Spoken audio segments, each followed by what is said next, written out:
the best pitcher in baseball right now, and that includes Johnny Bench. Today we're in Oklahoma, but here at Driller Park in Tulsa, it's all Texas. The Texas Rangers and the Houston Astros. Good afternoon, everybody. Welcome to Texas Rangers baseball. Bill Merrill, John Miller, and today for the final time in springtime 1978. The Rangers with the Astros barnstorming their way back to Texas, playing Friday night in Baton Rouge, Louisiana, with Texas winning that one 7-5. Playing yesterday in Little Rock, Arkansas, with Houston coming out on top 8-1. Today in Tulsa, Oklahoma. Tomorrow they'll be in San Antonio. But for us, the final radio broadcast of the springtime. We'll next see you on opening day next Saturday when the Rangers started off against the New York Yankees. Right now, let's pause for station identification. This is the Texas Rangers Baseball Network. WBAP 820, Fort Worth, Dallas. Monday and Tuesday are Ranger Fever nights at the Sunset, 3608 South Cooper, Arlington. The Sunset.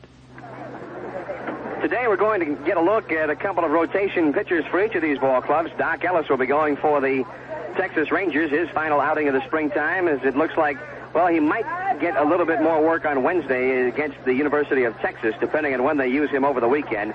Otherwise, this would be his final major tune-up, and he'll be opposed by Phil Niekro, the knuckleballer, the younger brother. Well, I said Phil Niekro, didn't I? Joe Niekro, the younger brother of Phil. They both throw the knuckleball, and they both have the same last name, and in fact, last year, they both threw the knuckleball with about equal effectiveness, as Joe had the best year of his career. As I said, just all of a sudden, he learned how to control the knuckler, and in the springtime of 1978, according to his manager, Bill Verdon, he's been getting hitters out more easily, more consistently than Verdon can recall in the recent past. We'll be back to take a look at the starting lineups for the ball game today when we continue in 60 seconds. Boy, you feel proud when you got a truck. You know it's really built to stay tough. It's a riding high feeling all the way in a Stay Tough truck. Stay Tough truck from Chevrolet. Tough trucks for tough customers like you. Chevy fleet side pickups, tough in the right places. Built with double steel walls in vital areas. Massive girder beam front suspension on two-wheel drive models. Brake systems computer matched to the GVW of the truck you order. And for the first time, diesel power is available in C10 Chevy pickups. Tough 78 Chevy trucks. See them at your Chevy dealers right now. Boy, you feel proud when you got a truck. You know it's really built to stay tough. It's a riding high feeling all the way in a Stay Tough truck. Stay Tough truck from Chevrolet.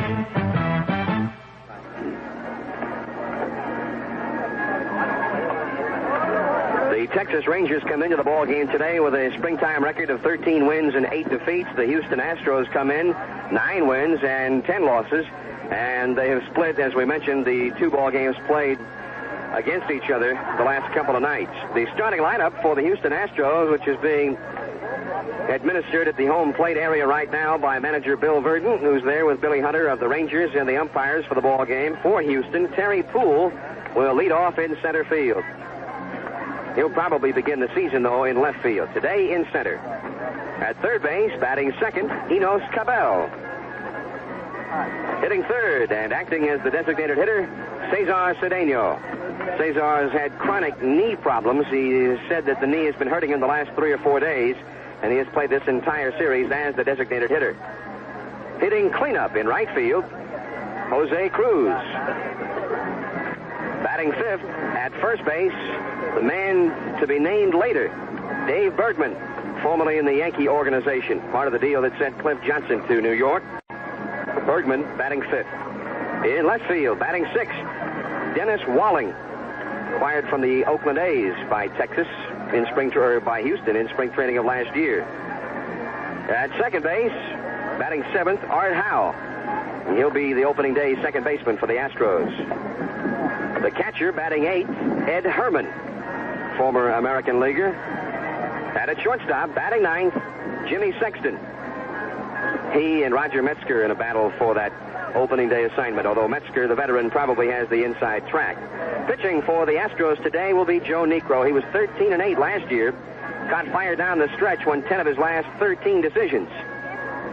For the Texas Rangers now, at first base, leading off, Mike Hargrove. A few minutes after Bill taped the pregame interview with him. He was taking some infield grounders hit by Coach Pat Corrales. And the infield is a bit rough here. The ball took a high hop and hit him right in the face, just below the left eye. And he immediately fell to the ground, and everything stopped all of a sudden, as well you might guess. Everybody ran to his side to see how he was. He was just a little bit stunned, and he will be playing the ball game. And he says it smarts a little bit when you put your finger to it just under the left eye, but there is no noticeable bruise there. That is good news. The infield, however, is a bit treacherous. Toby Harrah is at third base. In left field, batting third, Al Oliver. The designated hitter today is John Lowenstein, as Richie Zisk came up sick just a while before game time. Hitting fifth in right field, Claudell Washington. In center field, Juan Benitez, who was muscling up in batting practice. He lost about 8 or 9 balls over the left field barrier today. At second base, Bump Wills, batting seventh. At shortstop, Bert Campy Campaneris. And the catcher, the team's most valuable player last year, is voted by the Dallas-Fort Worth baseball writers, Jim Sundberg. And on the mound, taking his warm-ups now, is Doc Ellis. Doc, whom we had on the radio pregame show yesterday, making his fifth appearance. He's 1-1, lost none with a 3.0 earned run average. And right now, here's the playing of our national anthem.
Oklahoma, and despite the inclement weather and the forecasts for the same, the crowd today is pretty good. Doc Ellis, we started the message, taking his warm-up now. Doc has had a very good spring time, and he has been a joy to be around all spring long for the Texas Rangers. He has led the charge onto the field for all of the laps that the pitchers run every day during the springtime. Although Doc told us yesterday, he says, I'm the first out there. I lead everybody out to take their laps, but I'm the last one to take it. Doc Ellis on the mound. Jim Sundberg is the catcher. Mike Hargrove at first base. Bump Wills at second base. Campy Campaneris at short. Toby Harrah at third. The outfield is Al Oliver, Juan Benitez, and Claudell Washington from left to right.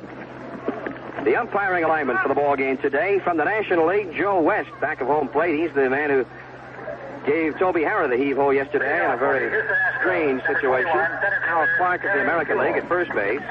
National Leaguer Eric Gregg at second. And American Leaguer Durwood Merrill is at third base. Terry Poole, left-handed swinger to start it off for the Astros. 278 hitter in the springtime, and he swings at Ellis' first offering and foul tips it 0-1. Driller Park measures 330 down each foul line, 370 to the power alleys in left and right center, and 390 to dead straightaway center. One strike pitch, curve, swinging strike two. Outfield plays Poole around toward right. It's a big fence with advertisements all over the wooden structures. Two strike pitch, curve, got him looking. Doc put a curveball over the outside corner at the knees and gets him on 3 pitches. One gone, and that'll bring up Enos Cabell. Ellis has pitched in 15 innings, has allowed 22 base hits, but only 7 runs, and 5 of those earned, 5 walks, and 7 strikeouts. His last outing was Wednesday at West Palm Beach, Florida, against the Atlanta Braves. Here's the pitch to the big right-handed swinger, Cabell. A slider, swinging strike. It's 0-1. So Doc is throwing 4 pitches, all for strikes. Outfield is deep for Cabell. Fastball, chopper, third base side. Toby Harrod charges, fields, throws, and has him at first. So 5 pitches and 2 men gone, and Doc has thrown 5 strikes, and that brings up Cesar Cedeno. Cedeno hitting .350 for the spring, and he's had a good couple of ball games against the Texas Rangers. He had a couple of hits Friday night in Baton Rouge, and he had a couple of hits yesterday against Texas. Left the ball game yesterday in the 8th inning. When sliding into third, he claimed that his knee was hurting him again. He swings, lines one, third base line, fair ball, heading down into the left field corner. Oliver over to cut it off, but Cesar Cedeno will lope easily into second base with a stand-up double. Cedeno went after the first pitch and shot it right down the third base line and into the left field corner. So with 2 outs, the Astros get their first base hit and a chance to get the game's first run as cleanup batter Jose Cruz will stand in. Right fielder. Cruz has had a fine springtime, hitting .371 for the Astros. He hit .299 last year with 17 home runs, so he can hit. Left-handed swinger, curve in the dirt. Sundberg blocks it on the inside, ball 1. That's the first pitch that Doc is thrown out of the strike zone. Texas players, or the Houston players, are really unhappy about the barnstorming aspect of the concluding portion of spring training. Ellis throws low, ball 2. In fact, the Texas players aren't too wild about it, but it's especially difficult for Houston because the Astros, after spending all of this time on the road with one-night, one-day stands, will then head off after an exhibition Wednesday to open up the season in Cincinnati on Thursday. Ellis hits the outside corner with a strike, 2-1. Tomorrow, the 2 teams will play in San Antonio. Tuesday, they'll be in the Astrodome for a doubleheader. Both clubs will face a college team in each end of the doubleheader. Then Wednesday, Texas plays in Austin against the University of Texas, while Houston goes up to College Station to meet Texas A&M. Here's a swing and a drive down the right field line, but it's curving foul into the corner. So the count to Cruz, 2 balls, 2 strikes. 2 out, runner at second. We're in the top of the first, just underway from Tulsa, Oklahoma. But the Texas Rangers, after playing in Austin on Wednesday, will then return to the Metroplex area and have 2 days off before they open the season on Saturday against the Yankees. But the Astros, after playing Wednesday in College Station, will then take a plane to Cincinnati and open up the very next afternoon against the Reds. 2-2 pitch. Fastball sprayed down the left field line, but it's also hooking foul. 2 balls, 2 strikes. On deck, Dave Bergman. He'd get a chance to swing here if Cruz can keep it alive. Astros are missing 2 of their bigger hitters today, both sent back to Houston yesterday for x-rays, catcher Joe Ferguson and Bob Watson. Fastball tails away from the left-handed swinger. The count goes full, 3-2. Ferguson injured himself Friday night in Baton Rouge going after a wild pitch. He slid into the backstop. Bob Watson was injured in the first inning of the ball game Friday. Ellis delivers a fastball inside and high. He misses, ball 4.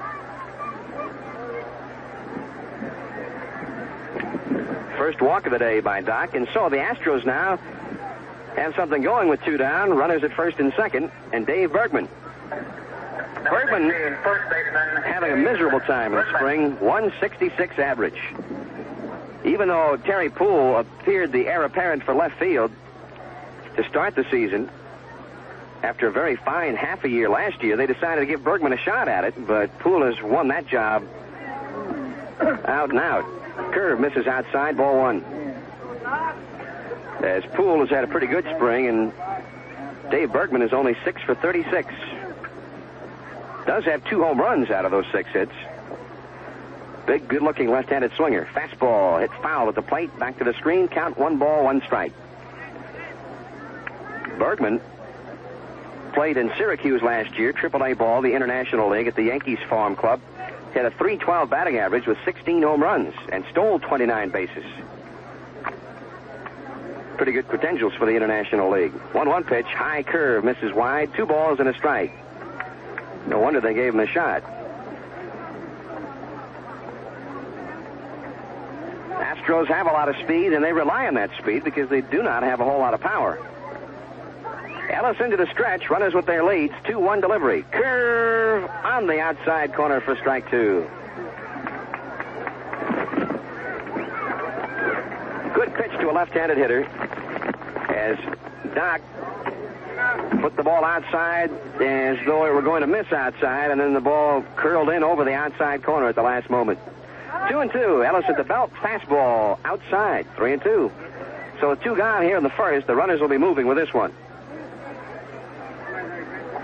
Cedeno at second. He got a double with 2 down. Jose Cruz at first. Both of them can fly. Ellis at the belt. The runners go. The pitch. Curve low. He walked him. So Cedeno lopes into third base. Cruz goes over to second. And so now with 2 outs, the Astros have him loaded. And that'll bring up Dennis Walling. Jim Sundberg is out to talk to Doc Ellis here.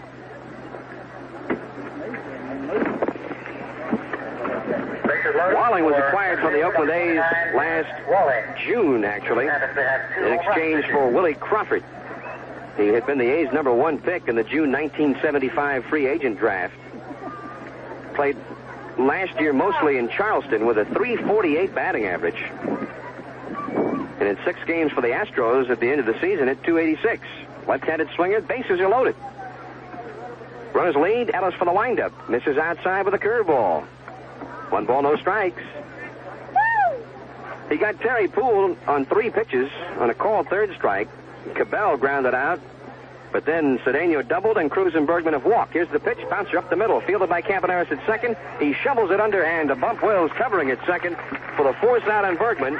And the Rangers are out of trouble in inning #1. For the Astros, no runs, 1 hit, and 3 men left on the base paths. We're going to the last of the first. Houston, nothing. Texas coming up. Boy, it's really exciting being here at the Indy 500. What do they call this place? The cafeteria. Really? You new here? How can you tell? You're wearing your racing helmet. I'm practicing. During lunch? Practice makes perfect. Would you pass the salt? Sure. So what are you driving this year? What do you think of that? You're driving a piece of paper?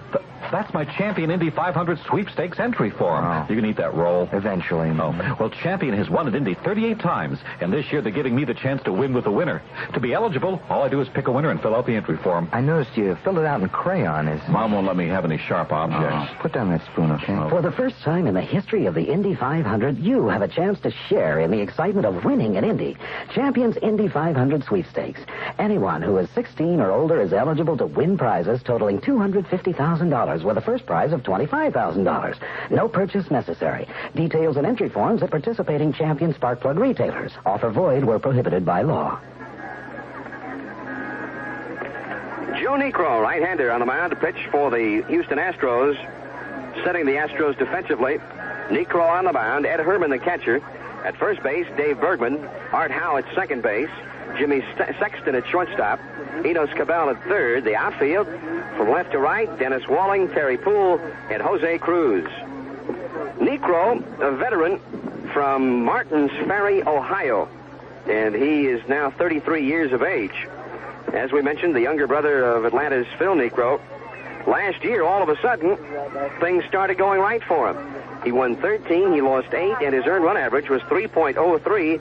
That was 9th best in the National League. Started the season last year as the long reliever. Then was, in June, moved into the short relief spot when Ken Forsch was injured. He won 2 and saved 2 there in about 2 weeks. And then in late July, he became a starter and finished up 9 wins and 5 losses as a starter. 44 games overall, and in his 14 games as a starter, he had 9 complete games. In 181 innings, he allowed only 155 hits. So all the way down the line, his statistics were very impressive, and he credits it to just being able to master the knuckleball. Mike Hargrove steps in. There's the knuckler outside, ball 1. In the American League, outside of Wilbur Wood, you really don't have a guy who throws a knuckleball with regularity. Outside, ball 2, 2-0. If Wilbur Wood is able to make a comeback this year, that's going to be good news for the White Sox. Bad news for guys who have trouble with the knuckleball. Here's the windup and the 2-0 pitch. Down the middle for a strike, and it's 2-1. Ed Herman, the backup catcher, catching today with Ferguson back in Houston with the injury. Herman probably thought he was all through with the knuckleball after leaving the White Sox, but here he is again. 2-1 pitch. Dips over the inside corner for strike 2. 2-2. Hargrove hitting .255 in spring training. 2 home runs, 6 runs batted in. 2-2 pitch. Misses high. 3-2. Hargrove has walked 10 times this year.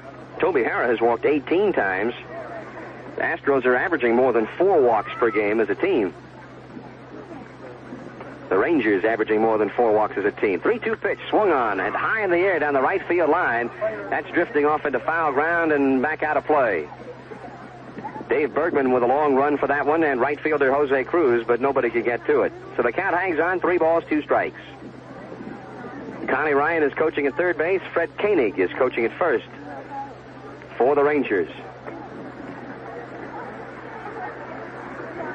The grass here, there is grass, but it appears to be mostly dead, as the cold weather here has not allowed it to blossom into its full, rich green color.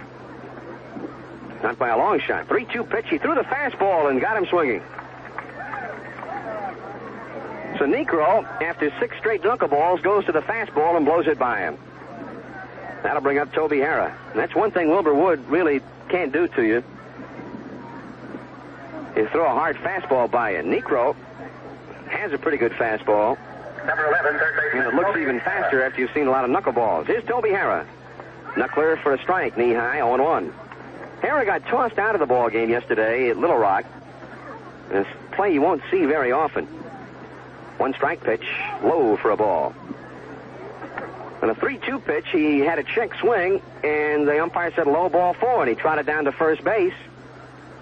1-1 pitch, swung on, bounced to third base side. Cabell cuts across to his left, fields it, hurries, got him at first base. 2 gone, and Al Oliver will bat here in the last of the first. Scoreless ball game from Tulsa. But Harrah got all the way to first base, and all of a sudden, the Astros started throwing the ball around the infield. Then we looked over to first base, and Toby was arguing with the umpire, Joe West. Left fielder, former Pirate. And apparently, the Astros had made a belated appeal play, and Joe West said, yes, he swung at it. He's out. Here's a fastball to Oliver for a strike, 0-1. Harrah argued with the call, said something that Joe West took umbrage with, and West tossed him out. Here's a knuckler, and Oliver fouls it back to the screen, 0-2. That one broke in about 2 feet on him. Looked like it was headed for the outside corner and almost hit him in the wrist. 0-2 the count. The reason it was so strange was because the appeal came so late. 2 strike pitch. Shot down the right field line, and it's curving foul into the corner. Count remains, no balls, 2 strikes to Oliver. 2 outs, nobody on in the bottom of the first.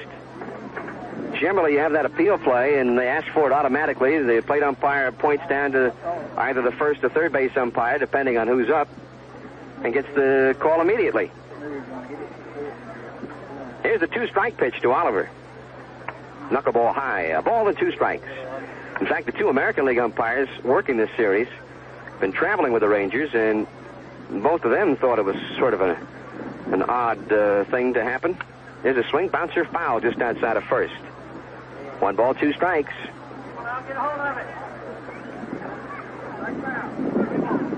Of course, they also said everybody knows that there are no good umpires in the National League anyway. Here's the 1-2 pitch. Swung on and lifted high in the air into short left field. Sexton, the shortstop, goes out, but now the left fielder Walling in to make the catch. And the Rangers go down 1-2-3 after 1 inning from Tulsa, Oklahoma. Texas nothing, Houston nothing. The day is done. Coming home. It's time to let it go. It's the moment to unwind. We'll go home. So just say, bud. Say bud. And pour the king of beers and settle back and please yourself. No matter what you do, no matter when or where,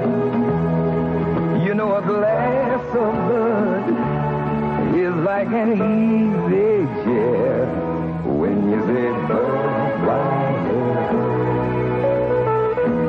Hey, let me tell you something. Settling back with a long day behind you and a cold butt in front of you, my man, that's living. When you say Budweiser, you said it all. Anheuser-Busch, St. Louis.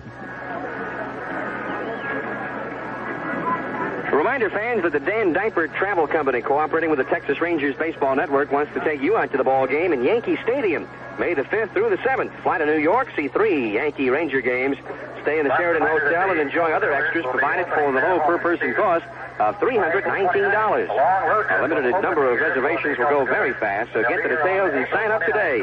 Call 265-2236 in Arlington for a complete itinerary. That's 265-2236 in Arlington to get the itinerary. We'll look for you at Yankee Stadium. That ought to be a lot of fun. It's going to be a lot of fun this weekend at Arlington Stadium, the brand new Arlington Stadium. I had a brief opportunity to view the stadium a couple of weeks ago, and I tell you, it's worth the trip out there just to take a look at the new ballpark. It's a beauty.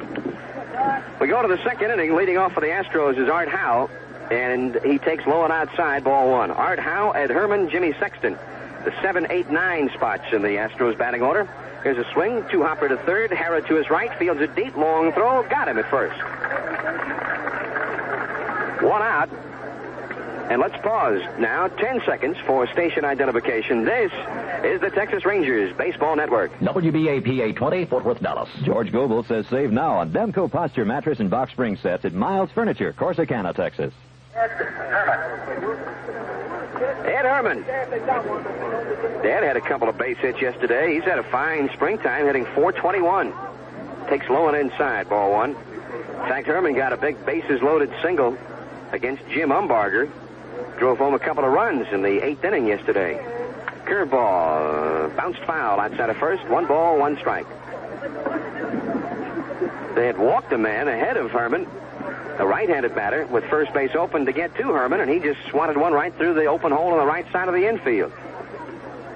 2 runs, as easy as could be. They list Herman at 210. You think he's 210? No, when he's 10 years old. Here's a swing, high chopper, right side of the infield. Ellis can't get it. Wills charges, fields, throws, got him at first base. Nice play by Bump Wills. Nicely done by Bump Wills, as Herman is not the swiftest man from home plate to first. It's not that swift from first base back to the dugout, really. Number 24, the Houston shortstop. He does look a little better than he has in the past, trimmed down a little bit. But the press guy lists him at 210, and well, we'll give him the benefit of the doubt. There's a curve for a strike to Jimmy Sexton. Sexton hitting .222 in the springtime. Right-handed swinger, a rookie. Stole 52 bases in the minor leagues last year. Ellis misses with a slider. 1 ball, 1 strike. Sexton given a chance to win that shortstop job. It's acquired from the Seattle Mariners for Leon Roberts back in December. He swings, looper, center field. It's going to fall in front of Benica's base hit. And it hit something out there, a rock or a weed or something, and Benicas has to pull to his right a couple of steps to pick it up. So with 2 outs, the Astros get another base hit. And we swing back to the top of the batting order for Terry Poole. He struck out looking his first time. Sexton is a threat to steal. And as we mentioned, stole 52 bases for San Jose of the Coast League last year. 75 in Shreveport. He had 48 stolen bases. Played 14 games for Seattle last year and hit .216. Here's Poole. Fastball low and inside, ball 1. 1 ball and no strikes. Doc Ellis, 10-6 for the Rangers last year. Most Ranger fans certainly know how well he pitched when coming over from the Oakland A's. He's into his stretch. Hargrove holds against Sexton. Sexton runs. The pitch is low. The throw to second is right there. Out at second base. Sundberg threw a strike shin high, and Campaneris has put his glove down, and the runner slid right into it. So that's all in the second for the Astros. No runs, 1 hit, and nobody left. We'll go to the last of the second. Texas nothing, Houston nothing. Our guest today is Judge J. Norbert Tierney. How long have you been on the bench, sir? Ever since you said sit down, we'll be right on the air. I meant how long have you been a judge? Oh, I see. 52 years. Could you tell us your most memorable moment? 11:30 a.m., March 4th, 1924, the Scoops trial. What happened at 11:20? Well, we broke for recess, see, and I had a dandy spiced luncheon meat sandwich. Spiced luncheon? One of the many delicious lunch meats made by Decker Meats of Texas. The pickle loaf, the chopped ham's wonderful. I am interested in your most difficult decision as a judge. Well, that's what I'm telling you. What? See, I couldn't decide between the Decker cooked ham and the bologna, so I decided on the spiced luncheon. What about precedents and rulings? Well, I could tell you one ruling. Oh, good. Every precedent should serve Decker beef frankfurters because they're so juicy and tasty. Sir, what about cases? Oh, you can buy Decker by the case, but the jumbo frank comes 8 to the package, and that's all. Folks are dedicated to Decker because Decker has been dedicated to quality since 1899. Decker meats are available in fine markets in your area. Remember, Trailer Park is for all of Tulsa, and you can show your support for Tulsa University baseball and all the teams that play here in Trailer Park. It'll all get started this Saturday at Arlington Stadium, April the 8th. The world champion Yankees and the Texas Rangers, the United States Navy Band will be on hand to help us open the new stadium and also to welcome NBC and a national television audience. The 78th season, of course, could well be the most exciting in Ranger history. So be on hand Saturday, April the 8th. There are still some general admission tickets remaining. And don't forget 2 more ball games in that series, Sunday and Monday. Won't want to miss any of them. Sunday afternoon and Monday night. That Monday night ball game will also be on national television. ABC Monday and NBC on Saturday. Number 34, designated hitter John Lowenstein. Here's John Lowenstein to start the second inning off. Knuckleball is high, ball 1. Lowenstein inserted at the last moment in place of Richie Zisk in the designated hitter's role. Lowenstein, left-handed swinger. 1-0 pitch. Too high. 2-0. Lowenstein lives in Las Vegas during the off-season. Says it's the greatest place in the world to live. Here's the 2-0 delivery. Swung on a high drive to deep right field. Back goes Cruz. He turns around and it's gone. Home run.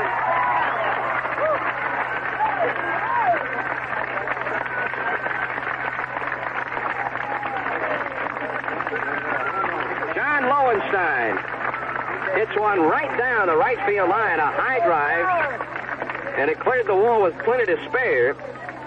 And the Rangers have taken a 1-0 lead. That's home run number 2 for Lowenstein, and the 15th home run of the springtime for the Rangers as a team. So Lowenstein cracks one here. In fact, John's been just about the best hitter of anybody in spring training for Texas. He came into the ball game hitting .367. Here's Claudel Washington, a swinging strike, 0-1.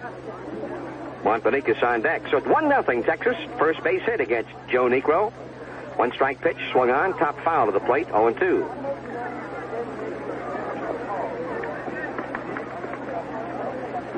Richie Zisk. This is according to Mike Hargrove and Kurt Bavacqua. He was chewing some tobacco and he got sick. I can understand that. Big swing and a miss, and Washington goes down. Big breaking knuckleball that time. 1 out, and Juan Beniquez. That's right. Ball players never get sick from that stuff.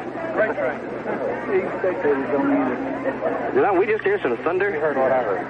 Number 12, center fielder Juan Beniquez. Ah, it doesn't mean anything.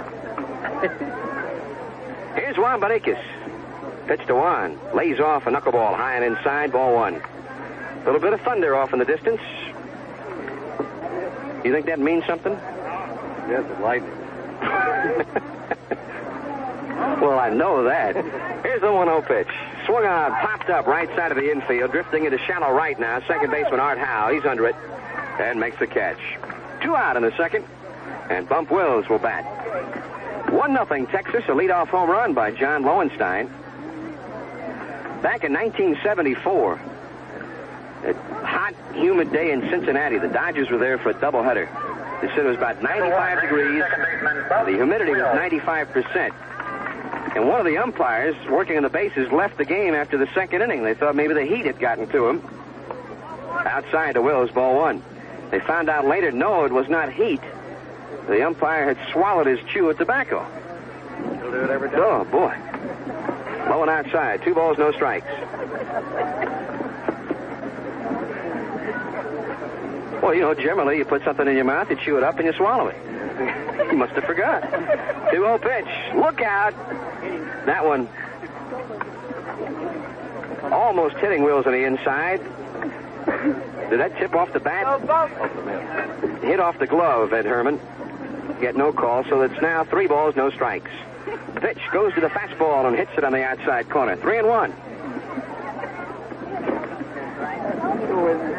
3 balls, 1 strike, 2 out, nobody on. Bottom of the second. Texas leading 1-0. There's a curveball, but it's high. Ball 4.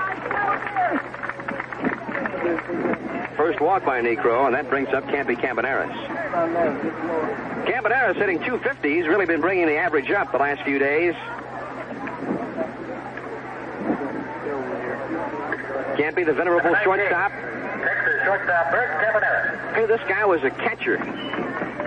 Came out of Cuba in the early 1960s, came to the then Kansas City A's camp and was a catcher. He weighed 130 pounds.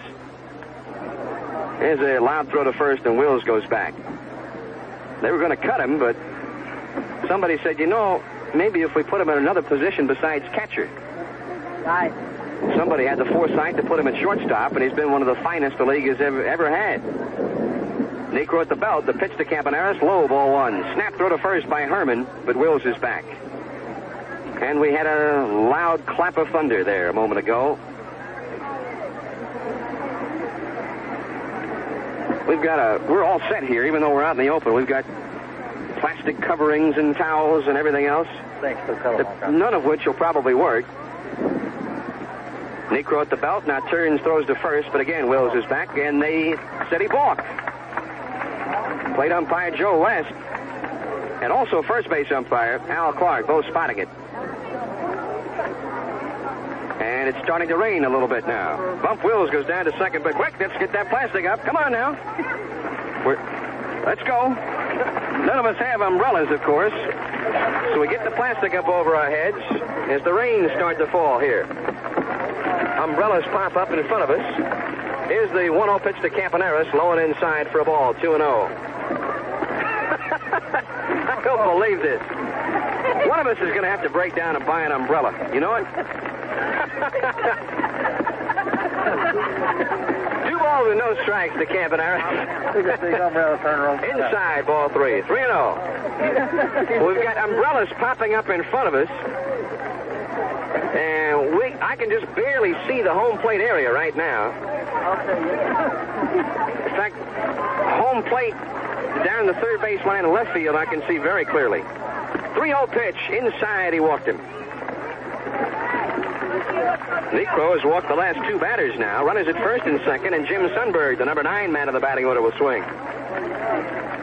What we've got from the local phone company is a large piece of plastic, and the 3 of us are sitting on it, and then we bring it up over our backs, and now we pull it up over our heads, and we're all sitting here with our hands outstretched in front of us, holding it up, and so we can see the field.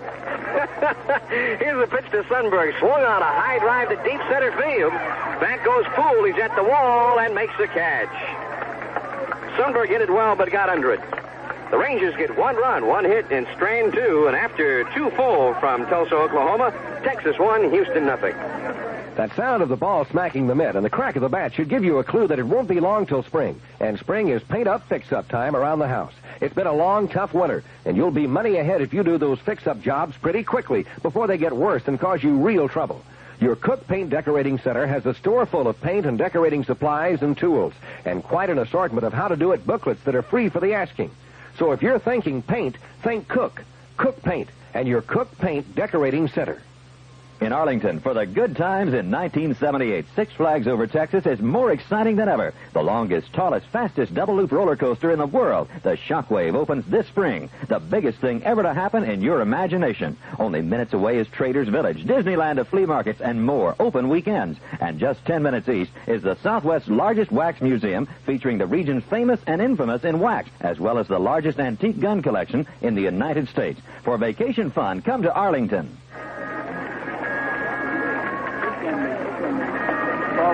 State fans, would you like to win 2 free tickets to a Ranger game of your choice? If so, send a postcard to Ranger First Run Contest, First National Bank of Fort Worth, Post Office Box 2260, Fort Worth, Texas 76101.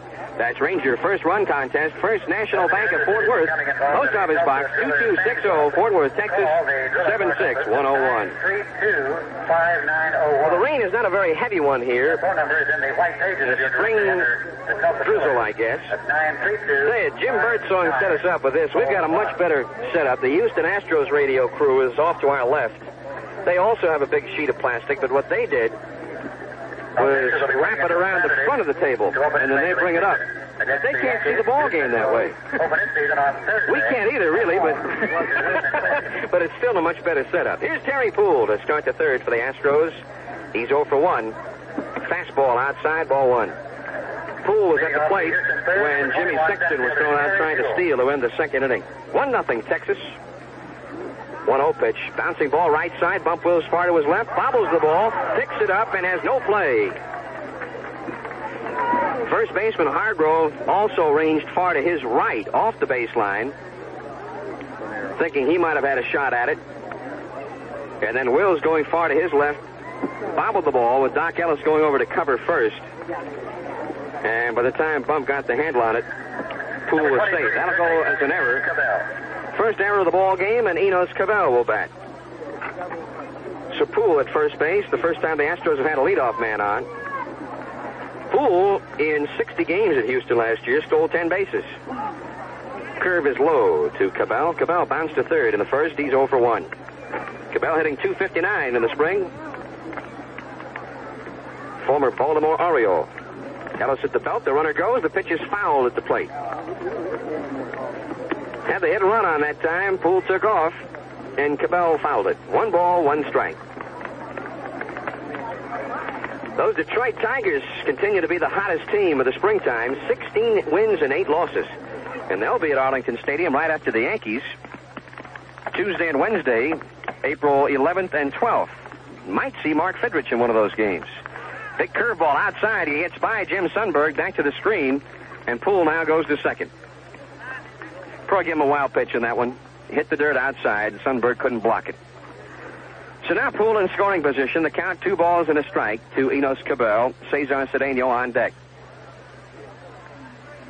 Cabell was experimented with at the start of the spring at shortstop. But they felt that it was much too complex a position to have to learn in a short amount of time. So the experiment is dead, at least for this year. Pitch, little chopper, third base side. Hara charges, has to hurry, throws, got him by a step at first base. Down to third goes Poole. So Cabell bounces out, but does move the runner along. Now Cesar Cedeno. Poole now could score with a fly ball. Wild pitch. Number 28, designated hitter, Cesar Cedeno. Quite a number of things that he could not score from on second when he was at second. Cesar Cedeno, he swatted a double down the left field line in the first. Cesar Cedeno says he wants to be an Astro for life, and the Astros did all they could to accommodate him. Swung on, hard bouncer to shortstop. It hits the chest of Campaneris. Cedeno will be safe, and coming in to score is Terry Poole. Rangers had the infield back, and Poole was going to score anyway. But Campaneris will get charged with an error for allowing Cedeno to reach first base safely. That one hit the pebble, took the high hop on Campaneris. To his credit, he stayed right on it. Hit off his chest. Number 25, right fielder. So the score is tied 1-1. Give Cedeno an RBI there. And charge the error to Campaneris. There's a swing and a drive to right field, headed down the corner. It's in base hit into the corner. Washington over to cut it off. And he holds Cruz at first base with a single. Down to third base goes Cedeno. Claudel hustled over on that ball along the right field line. Cut it off, and he held Jose Cruz to a base hit. That is the first hit of the inning for the Astros. Poole was safe on Bump Will's error. Number 16, first base. Then he went to second on a wild pitch. He went to third on Cabell's infield out. Scored on a bouncer to Campaneris, but Campaneris bobbled it.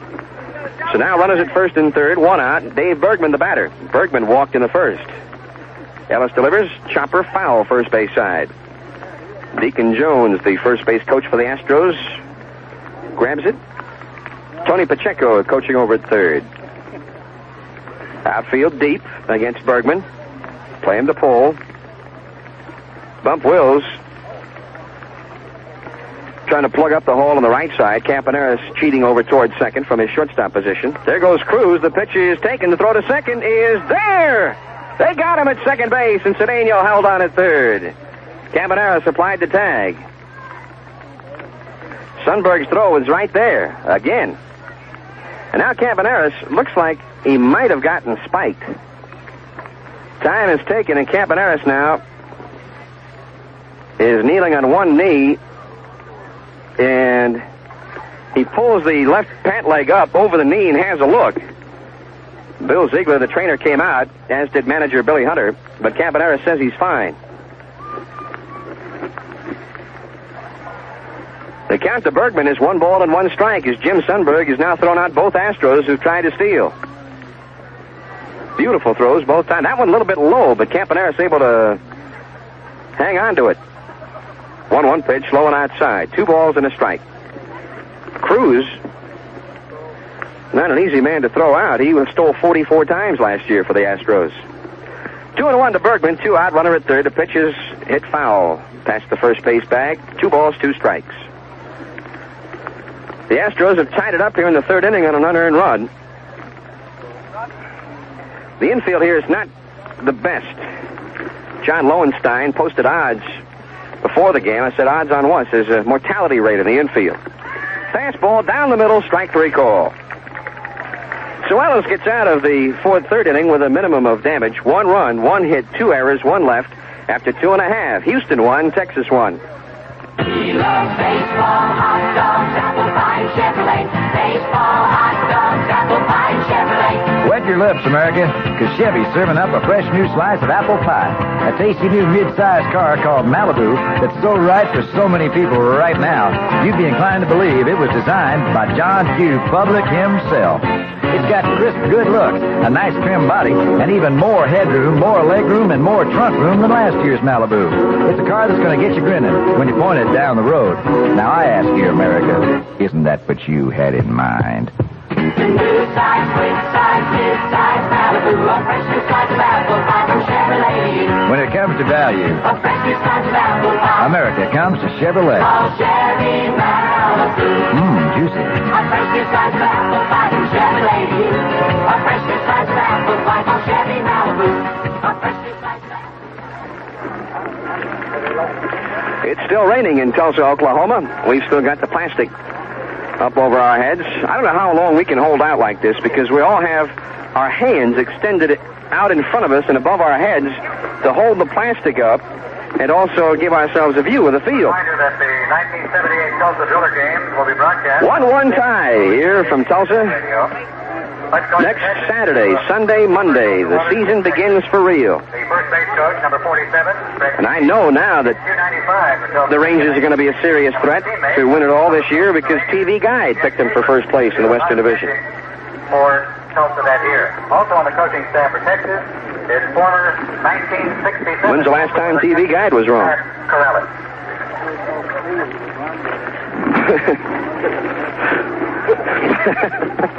Bottom of the says something's going to be on at 10 o'clock. It's on at 10 o'clock. Number 21. Mike Hargrove leads off the bottom of the third for the Rangers. He struck out in the first. Toby Harrah, Al Oliver will follow in the rain of Tulsa.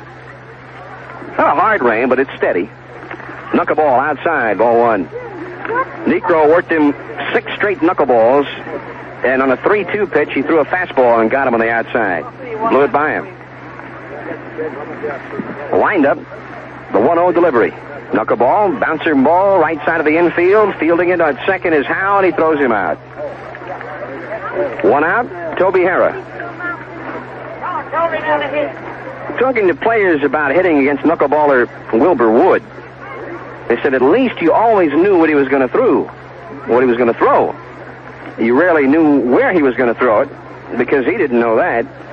But at least you knew it was going to be a knuckleball. Toby Harrah. Pitch to Harrah. High, ball 1. But Necro, he'll sneak in a fastball and a curveball. Keep you off stride. 1-0 pitch to Harrah. Swing and a miss. Letter high knuckler that time, and that one looked like it just slid along a tabletop. Came into home plate. 1 out, nobody on. Outfield deep. Low for a ball. 2-1.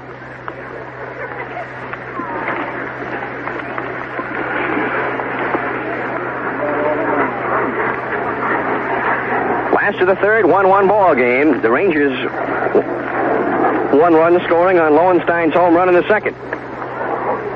Knuckler bends Hera out of there on the inside. 3-1. One of the papers today said that there was tornado warnings up for some part of this. That wasn't this part, was it? No, that was just last night. Oh, last night we had tornado warnings. 3-1 pitch is low, ball 4. Hera had a half swing at that one, and then he looked at plate umpire Joe West. West is the man who ejected him yesterday on the appeal play at first. Hera kind of stood at home plate, said, I'm not going anywhere until you tell me unequivocally that I am allowed first base. Left fielder, Al Oliver. 1 out, runner at first, Al Oliver, the batter. Oliver flying to left in the first. He's 0 for 1. He's had a good springtime. They hold against Hera at first. The pitch is swung on it deep to left center field. Back goes Poole. He's at the wall, and it is gone. Home run.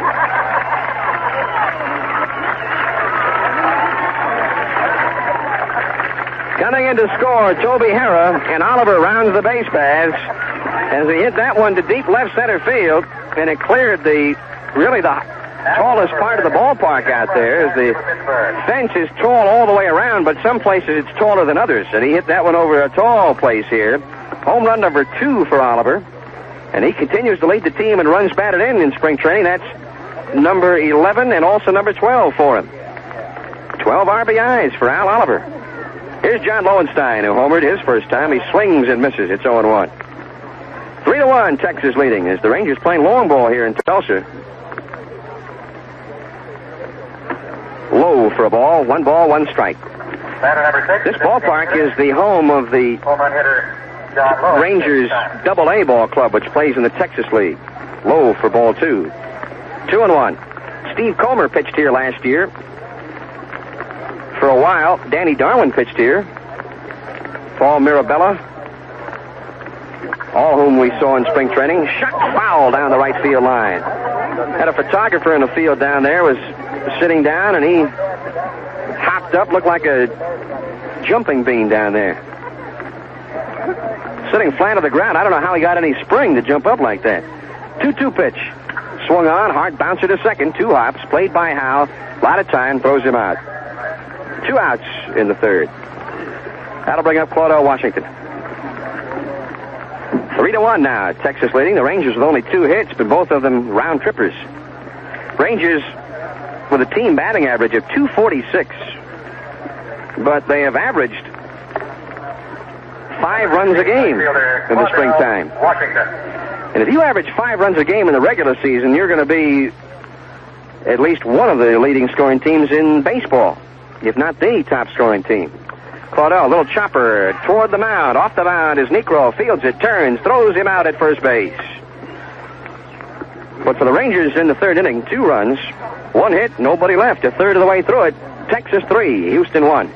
If you're riding on radial tires, you probably selected them to help promote tire life. But don't let worn shocks shorten that life. If your car needs new shocks, replace them now with new Delco Big D heavy-duty shocks. They give you 59% more shock-absorbing capacity than conventional 1-inch shocks. To help get the mileage your tires were designed to offer, get Delco Big Ds at Ashby AAA Auto Parts. 3 locations serving North Dallas and Addison. Ashby AAA at Lovers Lane and Dallas North Toll Road, Forest and Preston Road, and Addison Automotive Warehouse, Addison and Beltline Road.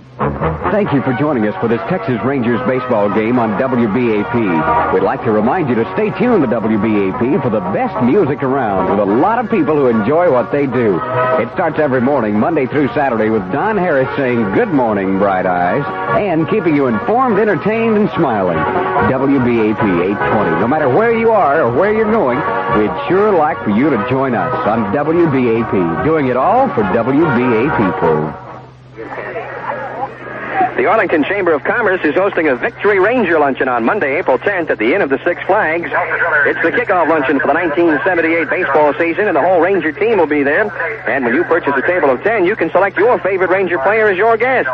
Tickets now on sale at the Arlington Chamber of Commerce, 275-2613. Tickets must be purchased in advance and are on a first-come, first-served basis. That's the Rangers On to Victory Luncheon, Monday, April the 10th. Well, we were going to go to Bill Merrill now, but Bill has got this great pen, Beauty. It's got the fine line, beautiful-looking ink, but when it gets water on it, it doesn't stay there anymore. It becomes disappearing ink. So here's Bill, and don't ask him about the first three because they're not there anymore. Wow, Bill Merrill.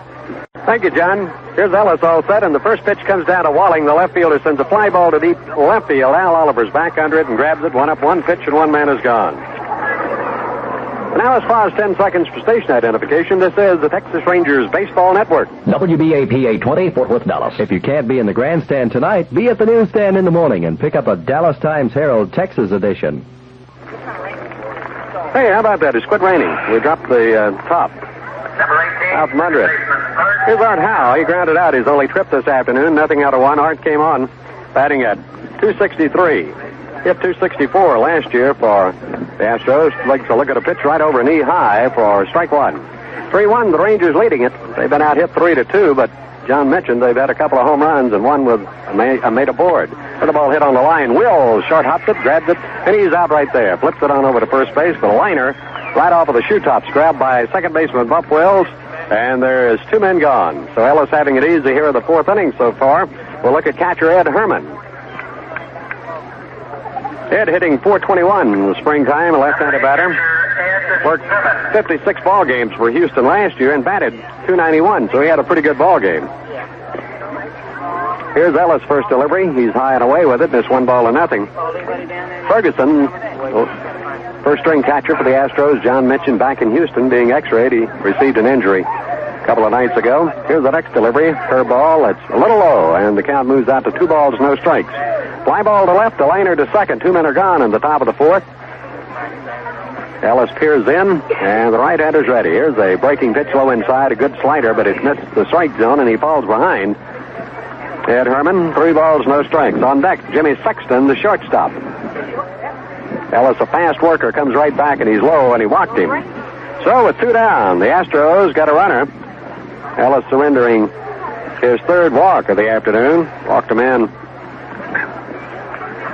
in the first inning, and then follows, as a matter of fact, loaded the bases on a couple of walks, giving up his third walk, and that'll bring on Jimmy Sexton. He only had 8 hits at Seattle last year, and I believe he had all of them against the Rangers late in the season. Brought up, came over to Houston. Real battle between he and Metzger, but talking with Bill Burton, it looks like the perennial Gold Glove winner at shortstop, Metzger, doesn't pack that much of a bat. Will open the season for the Astros at shortstop. Sexton, right-handed batter, stands in. 2 down, 1 on. A look by Ellis to first. Here's the pitch. Fires it right down in there, but a little bit low for ball 1. 5 hits in the ball game. Joe West working behind the plate. Al Clark up at first. Eric Gregg at second, and Durwood Merrill over at third. Ellis ready, and here's the pitch. Pops that one through. Strike call, and it's 1-1. 1 ball, 1 strike. Don't forget. Next Saturday afternoon, 3:05 will be game time. The Yankees, the defending world champions, in town to do battle with the Rangers on Saturday, Sunday, and Monday. Here's the pitch. Another fastball drilled to right. Coming on is Washington. He gets there, nicks the belt high catch. So a liner drilled to right field, caught by Claudel Washington. No runs, no hits, a man stranded. And after 3.5, our score, the Rangers 3 and the Astros 1. The day is done. It's time to let it go. It's the moment to unwind. So just say bud. And for the king of beer, and settle back and please yourself. No matter what you do, no matter when or where, you know a glass of blood is like an easy chair. When you say Budweiser, you said it all. When you say Budweiser, you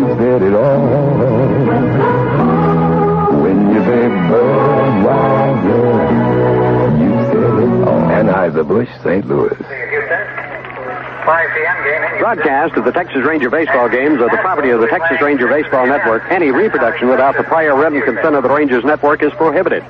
Radio and television broadcasting rights of the Texas Ranger baseball games are owned and operated by the Texas Ranger Baseball Network, a division of the City of Arlington. General managers, sportscasters, engineers, and directors of these broadcasts are employed and compensated for services by the City of Arlington, Texas. Joe Necro, 6'1", 190-pounder, coming through the first 3 innings, being tagged for only a couple of base hits, but 3 runs, walked the batter, and then Al Oliver took him to left center field for the go-ahead runs in the 3rd inning. Had given up a solo clap to John Lowenstein, leading off in the 2nd inning. Necro, on July 24th of last year, started his drive and wound up the year with a 13-8 record. They were in Chicago and had only 5 available pitchers with a doubleheader against the Cubs. Necro came on and won the 2nd ball game, going the route, and pitched a 9-hit shutout. And from that time on, Bill Burden will tell you that he has been perhaps the best pitcher on their staff. And he has, John mentioned earlier, picked up right where he left off here in the spring. Here's Benikas starting it off, swings on a breaking pitch, and it's strike 1. Benikas popped to the second baseman, Art Howe, in his only trip this afternoon. Nothing out of 1. Juan came on with a .227 batting average. He's popped 1 homer and driven across 8 runs this year for the Rangers. Spring training. Necro ready. There's a drive to left field. That'll drop for a base hit. Over the field is Dennis Walling. Delivers it back to the infield. And Benikas picks up the Rangers' 3rd hit. Bottom of the 4th inning. Rangers getting their leadoff batter Benikas aboard. And Bump Wills, who had a walk, his only turn, comes on. Bump's hitting at even .250. No homers and 1 run batted in. Batting left against the right-hander Necro. Rookie honors last year at second base. Bert Campaneris is on deck. Rain still falling just slightly here at Driller Park in Tulsa. Last year we had a similar situation, but the rain rather hard and a little hail mixed in with it. But it only lasted a short time, and the game interrupted only briefly. Here's the pitch outside, ball 1. 1 ball, no strikes. Benikas a threat to run on at first base. Down the lines, 330, straightaway center. It's 390 feet. Takes a pretty good poke to get it out of here. There's the runner moving. The ball is taken. Ed Herman delivers a throw. It's going to be too high, and Benikas swipes the base. So Juan Benikas steals the base for Texas to get a man in scoring position with nobody out. Pitch was up, and the count is 1-1. 1 ball, 1 strike. That's his 2nd swipe of the year in springtime. So Necro finds himself in a little bit of a hot box right now with a 1-1 count on the batter, and Wills runs up to bunt, missed it, and takes the strike. So it's 1-2. 1 ball, 2 strikes. Bump's going to try to push that one between third and the pitching mound and beat it out for the base hit. And at the same time, drawing the third baseman Cabell in would have allowed Benikas to race on over to third base. But he did not make contact with it. Here's the pitch. Swung on and missed. Strike 3's out of there. And there's 1 man gone. 3rd strikeout registered by the right-hander Necro this afternoon. 1 down, and here is Bert Campaneris, who had a walk, his only turn. Bert comes out, and now he may be called back, heading back to the dugout, or simply may want something to rub the bat down a little bit. And up he's going to get his batting helmet. He'd come up to the plate without that.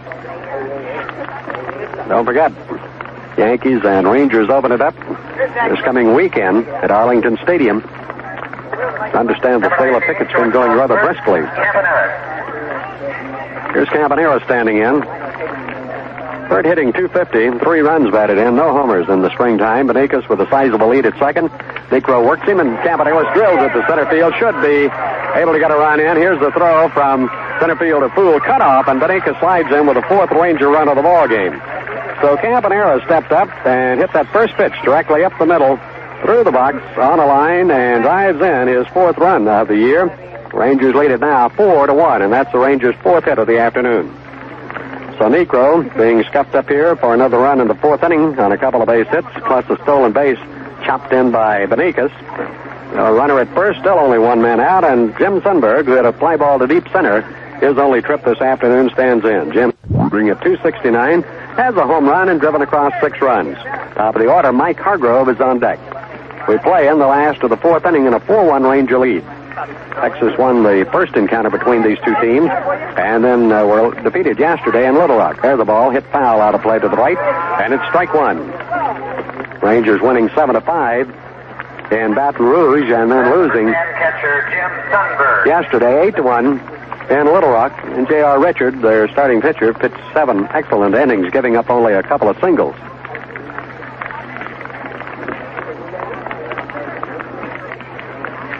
Runner moves, pitch out gone, and woo, Sundberg flipped the bat at it and struck the catcher. He stepped up in there, and Ed Herman took that bat on the left hand, trainer out immediately, and John's got the glasses on him, see if he can pick up anything there. But I think Sundberg will be allowed first base on interference by the catcher, and that will be the call. Cabaneras was breaking. And moving on down, John, could you got anything with your glasses there? Well, Herman's got his back to us, but it looks like he's looking down around the hand area, like it might have gotten him somewhere in the left hand or maybe the fingers. Jim Sundberg is staying right there, the one catcher having some empathy for another. Bill Verdon has already made the decision to go with 2 catchers this year, which is always a bit risky. And he lost his number 1 catcher, although we do not know for how long. It didn't appear to be too serious. Joe Ferguson, who injured his leg Friday night. He was going after a wild pitch, and he got back to the screen, and he slid, and he hurt himself. So Ed Herman's the only regular catcher left, and now he's been hit in the hand, and I think they are going to take him out.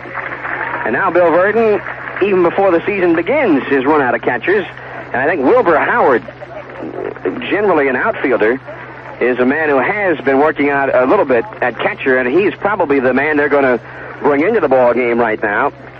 So Bill Verdon, talking with plate umpire Joe West now about that play, he wants to know how Jim Sundberg could have stayed in the batter's box, because he didn't throw the bat at the ball. He actually held on to it, but it looked to me like he did indeed stay in the batter's box, and that what happened was that Herman shot forward into the box, or right near home plate, and he just got himself into a bad predicament there. And Sundberg did what he's supposed to do. That's true. He was protecting the runner, Cabaneras, who had broken. It looked momentarily as though, John, they might have had a pitch out on, and the pitch by Necro was not that far outside, although it was outside, but Sundberg, in an effort to protect him, got the bat out. And as you mentioned, the catcher, Herman, stepped up to grab that ball as quickly as he could to uncork that throw, and when he did, he was struck with a bat on the left hand. Well, no doubt about it. I think that if the pitch had been where it should have been, I think there's no question that it was supposed to be a pitch out. Sundberg would have had to throw the bat. Otherwise, he would not have been able to even come close to the ball, staying in the batter's box. But Herman is gone, and we're hoping that it will be nothing too serious, maybe some bruises, but that's always a dangerous thing. You get a bat on the left hand, the exposed hand like that, either the top of the hand or the fingertip, somewhere in that area appeared to be what the trainer was looking at. So hopefully it's just not anything serious. They're just getting him out of there for precautionary reasons. Cesar Cedeno now has come out to keep Joe Necro warm, as I would assume Wilbur Howard is getting the tools on now, and indeed he is. Cesar Cedeno came out with the catcher's glove, and he knelt and accepted the first warm-up toss from Necro, and then stood up, turned to the crowd, and said, "Hey, how about that?" They gave him a nice round of applause. Catcher for Houston will be number 26. Well, the Astros coming in, John, excuse me. Astros going with 2 catchers, and that is also something that the Rangers are going to do. With Bill Fahey having been placed on waivers, they'll be going with Jim Sundberg and John Ellis. And I don't know, it's how we really have a third man who's even really worked out during the springtime at catcher. Never forget a situation developing in California about 3 years ago. Sundberg was hit on the hand, and either on the next pitch, after he was taken out of the ball game, Bill Fahey came in, and the first pitch, he also suffered a hand injury on a foul ball. And then they had to go to Lenny Randall, who was at that time playing second base for the Rangers. He came on and caught the ball game and did a fine job. Well, I do just remember now that Campy Campaneris, as we mentioned earlier, did come up as a catcher. But I don't think they'd use Campaneris as a catcher. When was it? Back in 66 or 67, when the A's were still in Kansas City, Campaneris one night played all 9 positions in the ball game. Pitched a little. Oh, Jim's wanting a little cover. Still raining here. Pass this down. No, not in my cup. Herman's probably fine. He just wants to get out of the rain. Well, he could have split a fingernail pretty easily, John, on something like that. And That would cause a little pain. All right, we're ready to go as Wilbur Howard has replaced Ed Herman behind the plate. Top of the order for Texas now. And Mike Hargrove will be the batter. Mike is struck out and grounded out. Nothing out of two. A run is in on a home run on a couple of singles and a stolen base. The run batted in by Bert Campaneris, who is now down on second base. And Sundberg is on at first base on the interference call with the plate umpire. First delivery missing low for a ball. 1-0. Looks like it's getting a little lighter, but the rain is still coming down. Mike, a left-handed batter, came in today's ball game hitting at .255. Has runners on board, Campaneris and Sundberg. At second and first, the outfield shading off to the right side. Infield set up in double play depth with one out. Here's the pitch. Knuckler outside, and the count is 2-0. Harrah's on deck. Mike will walk about 100 times a year and hit 300 for you. So he's on the base paths about 45% of the time. Necro taking a little more time with a new catcher in there, Howard. And here's the pitch. Swung on, lifted high into left field. Drifting into left center is the left fielder. Walling, he has it, and the runners will have to hold. Now 2 men are out, and that'll bring in Toby Harrah. So Hargrove lifts a high fly ball to left field. Dennis Walling, left fielder, grabs it. Toby Harrah, who is grounded out and walked, comes on to be the next batter. Still 2 men aboard. 7 home runs last year, Toby Harrah. Harrah has walked in each ball game, or averaged to walk in each game that he has appeared in this spring, 19. Here's a look in the first pitch. Toby in for a strike. Well, we got that umbrella immediately in front of us again, John, and it's kind of guesswork as to what the pitches are. Well, I'm glad you're doing it right now, not me. I can't. I'm listening to you to find out what's happening. Bert Campaneris starts his lead. Sundberg away from first base. Pitch comes in, and another strike is called, this time over the outside edge. No balls, 2 strikes. A run is in on a couple of base hits. Rangers on a 4-1 lead. Game that is being spotted with a light shower here in Driller Park in Tulsa. One of the Ranger farm clubs, AA here in Tulsa. And they had some fine prospects come up out of that ball club last year. Here's the pitch. Harrah looks at one, just missing it. It's 1 ball, 2 strikes. Joe Necro has been roughed up for 4 runs on only 4 base hits. The Rangers been making the most out of their base hits. From the belt, to check a look back to second, Campaneris, and here's the pitch. Swung on, drill to left, a base hit. Campaneris in a hurry to third. The ball is bobbled by Walling, and Campy will score easily. The throw goes to second, and into third moves Sundberg, and hustling into second base is Toby Harrah.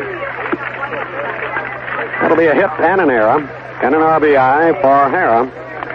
He picks up his 6th RBI of the year. He advances to second on the error, and Campaneris comes on in to score the 5th run of the ball game for Texas. Over to third base from first moves Sundberg. It's been a tough day for Joe Necro. He'd given up 3 runs total in 24 innings before today. 5 runs on 5 hits. A couple of errors. That helped him. Runners at second and third, and here's Oliver. Swings and misses, strike 1. Al hit a 2-run homer over the left center field wall, deepest part of the park as far as the height is concerned, and rammed it over there, picking up his 11th or 12th RBIs of the year. Earlier, he'd flied to left. Necro ready, and in comes the pitch. Hard swing and a miss, strike 2. No balls, 2 strikes, 2 runs are in. 5-1 the Rangers. Harrah at second, and Sundberg at third. On deck is John Lowenstein.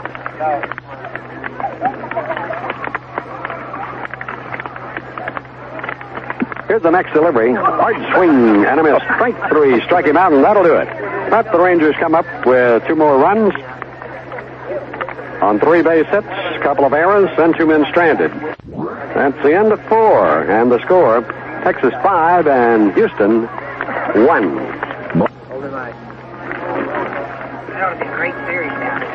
Okay, we move into inning number 5, and the top of the order, Terry Poole will open it up. Kansas City Royals 4-1. Poole struck out and has been aboard on an error and scored Houston's lone tally this afternoon. First John, I'm sure that the ball clubs, with the fine turnout they have here this afternoon, are determined to get in at least 5 innings to make it a complete ball game. No doubt about it. Part of the proceeds today will go to help rebuild this ballpark. A couple of city agencies have already agreed to come up with $300,000, and they need another $300,000 to raise on their own. So the Rangers and Astros, both by playing here, are helping them build their new ballpark. Certainly true, and here we go as Doc Ellis starts his 5th inning and hits the inside corner at the knees for a strike. Enos Cabell and Cesar Cedeno will follow here in the 5th inning. 3 hits have been doled out by Ellis. Next delivery swung on, popped to first base side. Hargrove gets it, funnels it over to Ellis, and he wins the race to first with the force out coming down on Poole. So 3-1 if you score along. Hargrove to Ellis covering on a close play at first base, and Cabell will be the batter. He's twice grounded out, 3rd to first.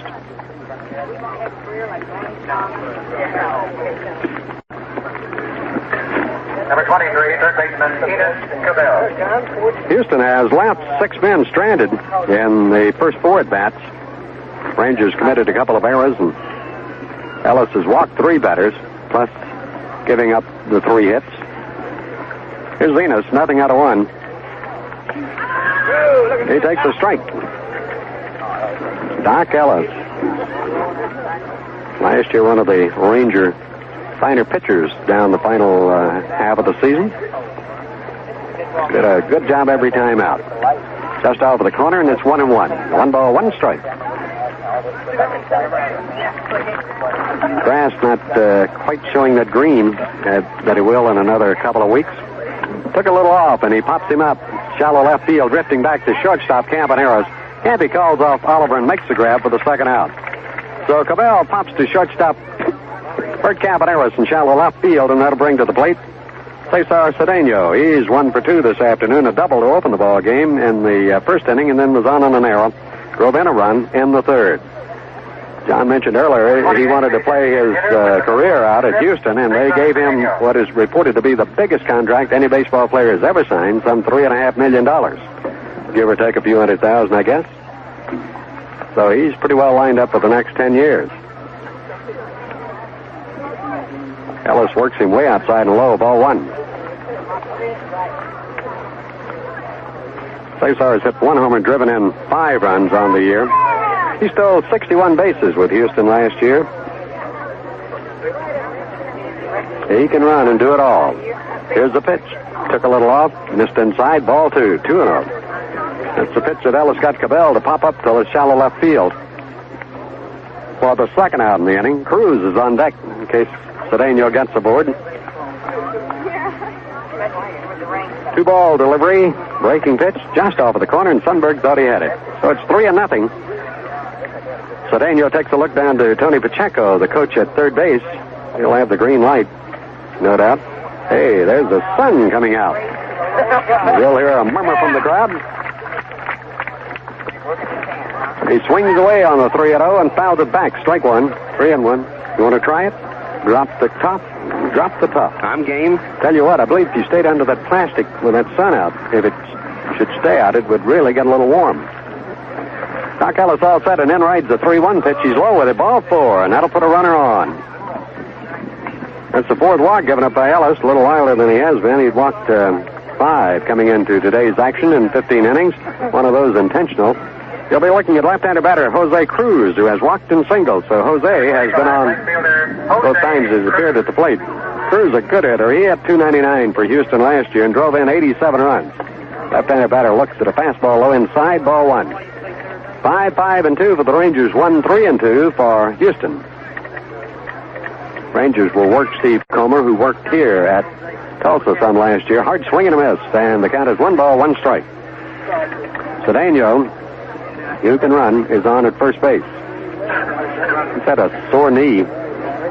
Bill Burton, we mentioned yesterday, says that he's kind of a loose-jointed young man, and he's going. He got a big jump. Now he holds up. Well, he faked, and the ball is fouled away. 1 ball, 2 strikes on Cruz. That ball club here last year was a pretty good ball club. I think they they play a split schedule, and they won the first half, and then they eventually lost in the league championship playoffs to Arkansas. But Danny Darwin had a fine year. Comer was pretty good here. Sure did. And this Darwin, of course, the Rangers have great hopes for him. Here's the pitch reached for and tap foul to the left side. The count remains 1 ball, 2 strikes. Darwin here was 13-4 last year and a 2.51 earned run average. Every one of his statistics was glowing last year. Certainly was. And every ball club of the majors, anytime you mention trade, first name they bring up of the young players was always Darwin. Rangers had no idea of letting him get away, however. He was one young man that felt that another year in the minors would be much better for him. The runner moves, the pitch is swung on, drill to right base, hit on the ground. Cedeno around second, he'll lope into third base as Washington Fields returns, and with 2 outs, Houston has runners at the corners. So Cruz gets his second hit. He's been on all 3 times, 2 for 2 plus a walk. 327. And that's the 4th back in 1971. base hit given up by Ellis. He's only been scarred for 1 unearned run. And here's Dave Bergman, the first baseman, walked and struck out. He was called out on strikes back in the 3rd inning. Left-handed batter.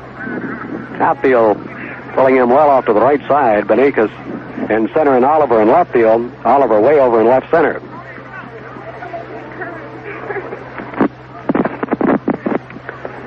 Curveball gets away from Sundberg low in the dirt and coming on to score as the throw comes in, and it's not in time. The ball out of the glove of Ellis. He tried to apply the tag, but not in time, and Cedeno scores on a wild pitch by Ellis, allowing Cruz to move up to second base. Now it's a 5-2 ball game. There was a breaking pitch low in the dirt and skipped out of the mitt of Sundberg and rolled off to the right. Sonny hustled the ball up quickly, fed it to Ellis, who came in to cover at home plate, but the tag was not quite in time and the ball got away from Ellis.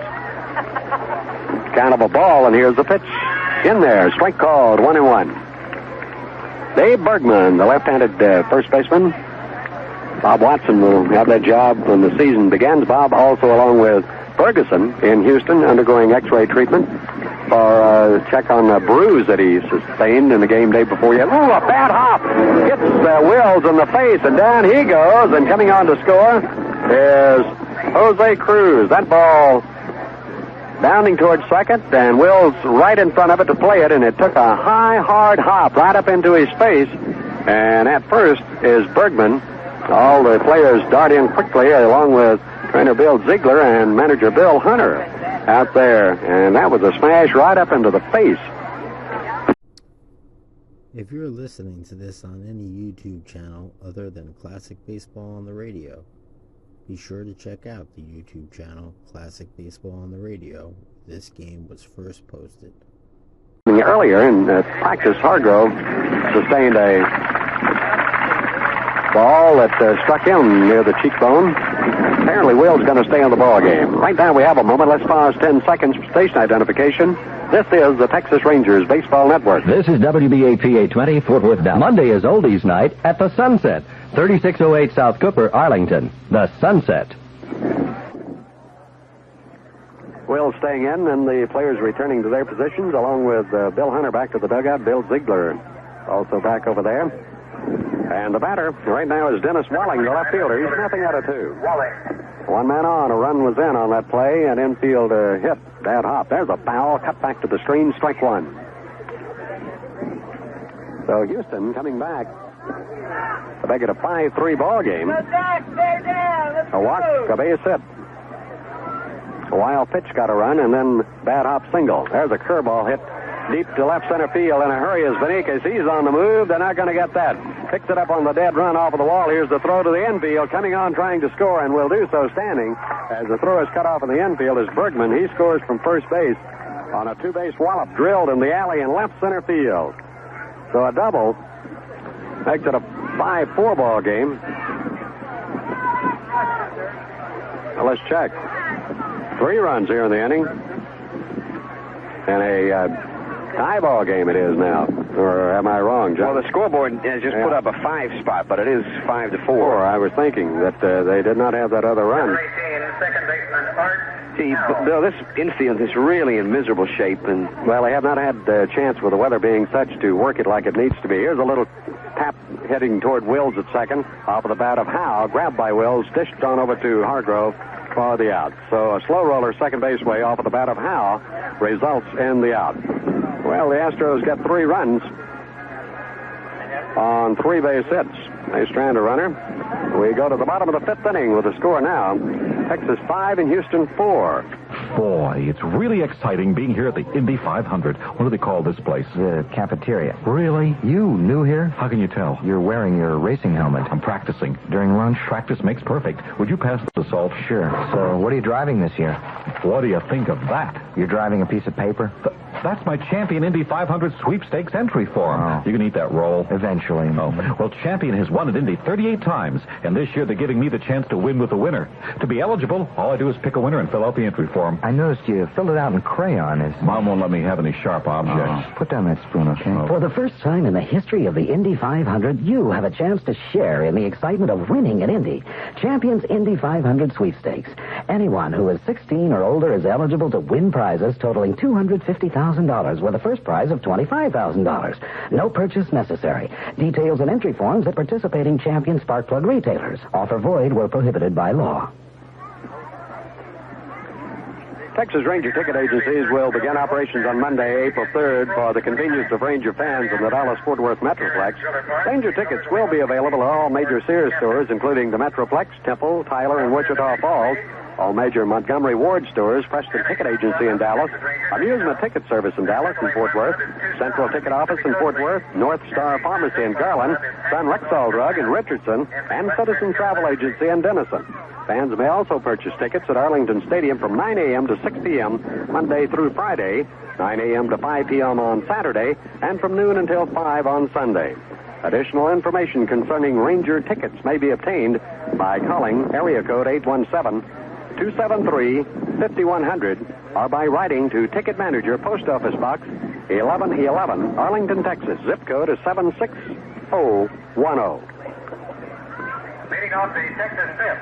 Number 6, the designated hitter, John Lowenstein. John Lowenstein will start it off for the Rangers in the bottom of the 5th inning. John is homered in 2 trips. Takes a pitch up high. He had a notion, but laid off as the ball was up out of the strike zone for ball 1. Lowenstein, Washington, and Benitez slated to bat against right-hander Joe Niekro. Houston pulling up within 1 now. Rangers lead it by 5-4. Pitch darts off the mitt of Wilbur Howard. I don't imagine Wilbur really relishes the thought of being forced into catching a knuckleballer. As he came in as Ed Herman, hit on the hand by a bat, had to be taken out of the ball game. Niekro ready. Here's a 2-0 delivery. Slips a fastball over, but it's down low, and the count is 3-0. So Lowenstein looks down third base way to see if Connie Ryan has anything for him. And hometowner Fred Koenig lives here in Tulsa, working up at first base. 3-0 pitch, a fastball. He lost him inside. Ball 4. So Lowenstein takes up station at first base. 4th walk given up by the right-hander. That'll bring to the plate Claudell Washington, who's not been able to solve the offerings of Niekro so far this afternoon, is struck out and hit back to the mound, was tossed out. Up there with nobody down, and a runner on at first. Claudell Washington. Claudell came in today, hitting at 180. Of course, you baseball fans know he was injured in a basketball accident, twisting an ankle, spraining it. Looks at a high knuckler for ball 1, and got underway a little late in spring training. John? He said he was going to try a super-duper 360-degree turn slam dunk. He did it, held the rim, and came down crooked, and that's where he hurt himself. Little tap back over the Mahoo. It's speared. The Niekro goes to the shortstop. 1 there, back to first. Pulled him off, and he's safe at first. Sexton had to cover, and the throw was a little bit high to Sexton covering on the force of John Lowenstein coming down, and then Sexton's throw up to first baseman Bergman pulled him to the inside off of the bag, and Washington, who can really run, was safe at first base on the fielder's choice. A 1-6 put out, and there's 1 gone. I asked Claudell if, as soon as his ankle got better, if he was going to do that slam dunk again real soon. He said, no, probably not. Well, you ought to tell him also it's illegal to hold on to the rim. technical foul. Right. Here we go. Benikas, and he scored a run. Swings, bounces one slowly, third base way. Whoop, off of the chest of Cabell, comes up and hits him in the nose. And all hands will be safe. Down to second moves Washington, and Benikas is on at first base. That's going to be scored as an error, but Cabell immediately, as he chased that ball down and foul ground, was reaching up and holding the nose, but apparently no worse for wear. And that is the third error committed by Houston this afternoon. That's 3 balls now in this game. Campaneris had one hit him in the chest. Wills in the top of this inning. Now Cabell. Talking to Hargrove after he was hit in pregame practice, he said, you got to be crazy to stay down in the ball in this kind of an infield. And I think one by one, they're all learning that now. Here's Sandy Alomar coming on to play for Wills, who was struck. Sandy up for the first time, check swing, and it kicks off foul. Sandy came in the ball game late innings yesterday and promptly had a base hit. He's a good man to come off of the bench. Well, I hear some more of that thunder. I hope the raindrops will stay away. Nonetheless, they have been able to get the ball game in. Rangers leading at 5-4. With one out, have a couple of men aboard. Walk and an error. High and jumps out of the mitt of Howard. Stayed in the air, and he reached out and plucked it to keep it from getting by and holds the runners. Both who can run and run well. Washington down at second and Benikas on at first base. That last pitch, when it got to home plate, looked like a balloon that had the air starting to fly out of it. Just took off. Certainly did, and then jumped right off of the top of the mitt. But Howard grabbed it in midair. Here's the next pitch for Niekro. Hard fastball, and he swings, does Alomar, and misses. And the count is 2 balls, 1 strike. 1 out, and 2 men aboard for the Rangers. Dixon may see some action this afternoon for Houston, along with Zamora. Rangers probably will pitch Comer.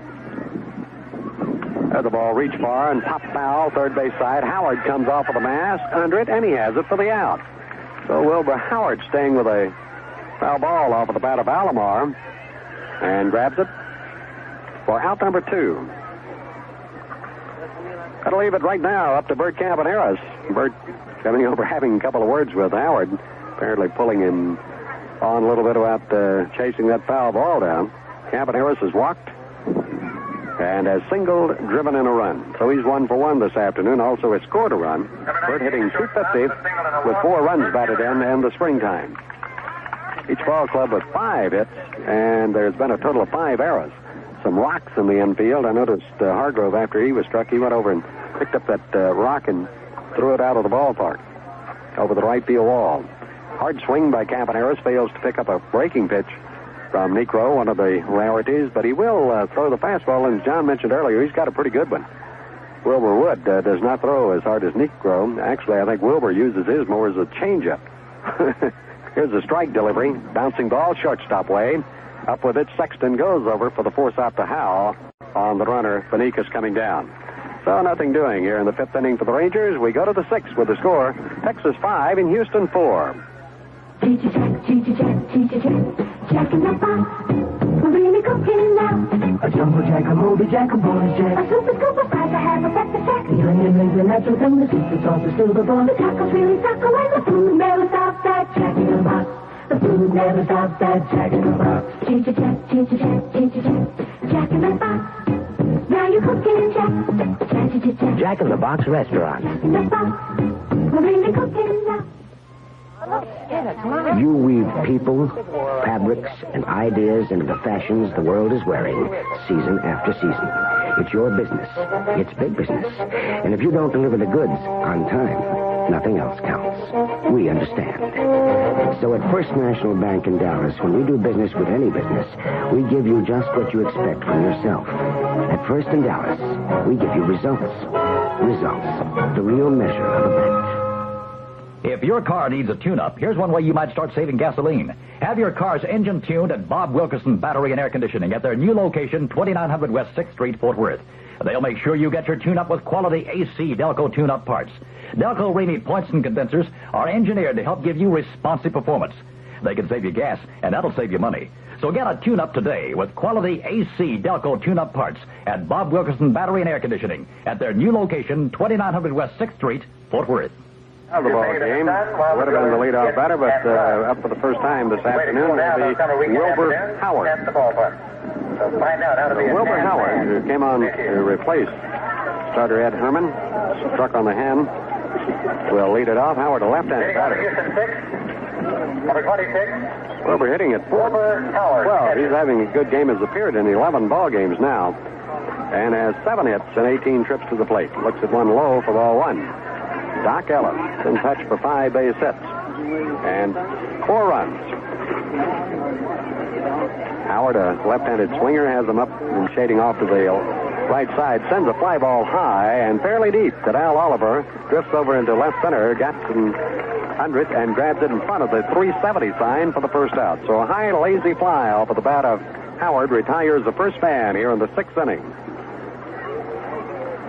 Jimmy Sexton, right-handed hitting shortstop, will bat. He's hitting .222 in the spring. Number 24, shortstop Jimmy Sexton. Outfield playing him just about straight away. They bunch a little bit towards center on him. Enfield straight away, and Doc Ellis comes to him with a fastball off the corner, ball 1. John, who's going to be the opening day pitcher for the Rangers?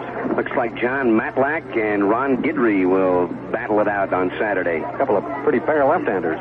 Not bad.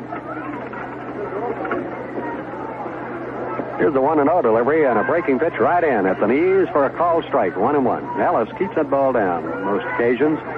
He'll nibble around the edges and does a good job when he has that control, which he normally has. There's the 1-1 pitch. Breaking pitch stays in sight on him, and it's 2-1. And the right-handed hitter steps out, looks to Pacheco to see what he might have in mind at third base. 2-1 the count.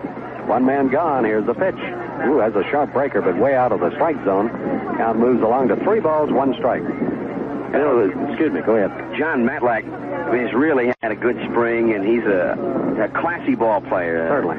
He's got a classic windup, and he got bumped around a little bit in the last inning he pitched in Baton Rouge, but his first 5 innings, and then last Sunday against Cincinnati, just dynamite. He's always around the plate, makes him hit it on the ground or pop it up. He's a fine pitcher, a real technician. Here's the 3-1 delivery. Breaking ball is right in. Full count, 3-2. And Sexton was ready to start toward first base, but plate umpire Joe West said a strike it is, and it's a full count. Speaking of Matlack, he also wants to prove something as a result of things that happened to him last year. Missing inside with a fastball is Ellis, and Sexton goes to first base on the walk. The 5th given up by Ellis this afternoon. So there's 1 on, the tie run with 1 out. And we head to the top of the order, and Terry Poole, center fielder. He's nothing out of 3. Has been aboard and scored a run. The result of an error in the 3rd inning. The left-handed batter, hitting .278. He appeared in 60 games for Houston last year. From the belt, a check by Ellis, and the pitch, fastball swung and a miss. Ran that one away from the left-handed batter. Count of a strike.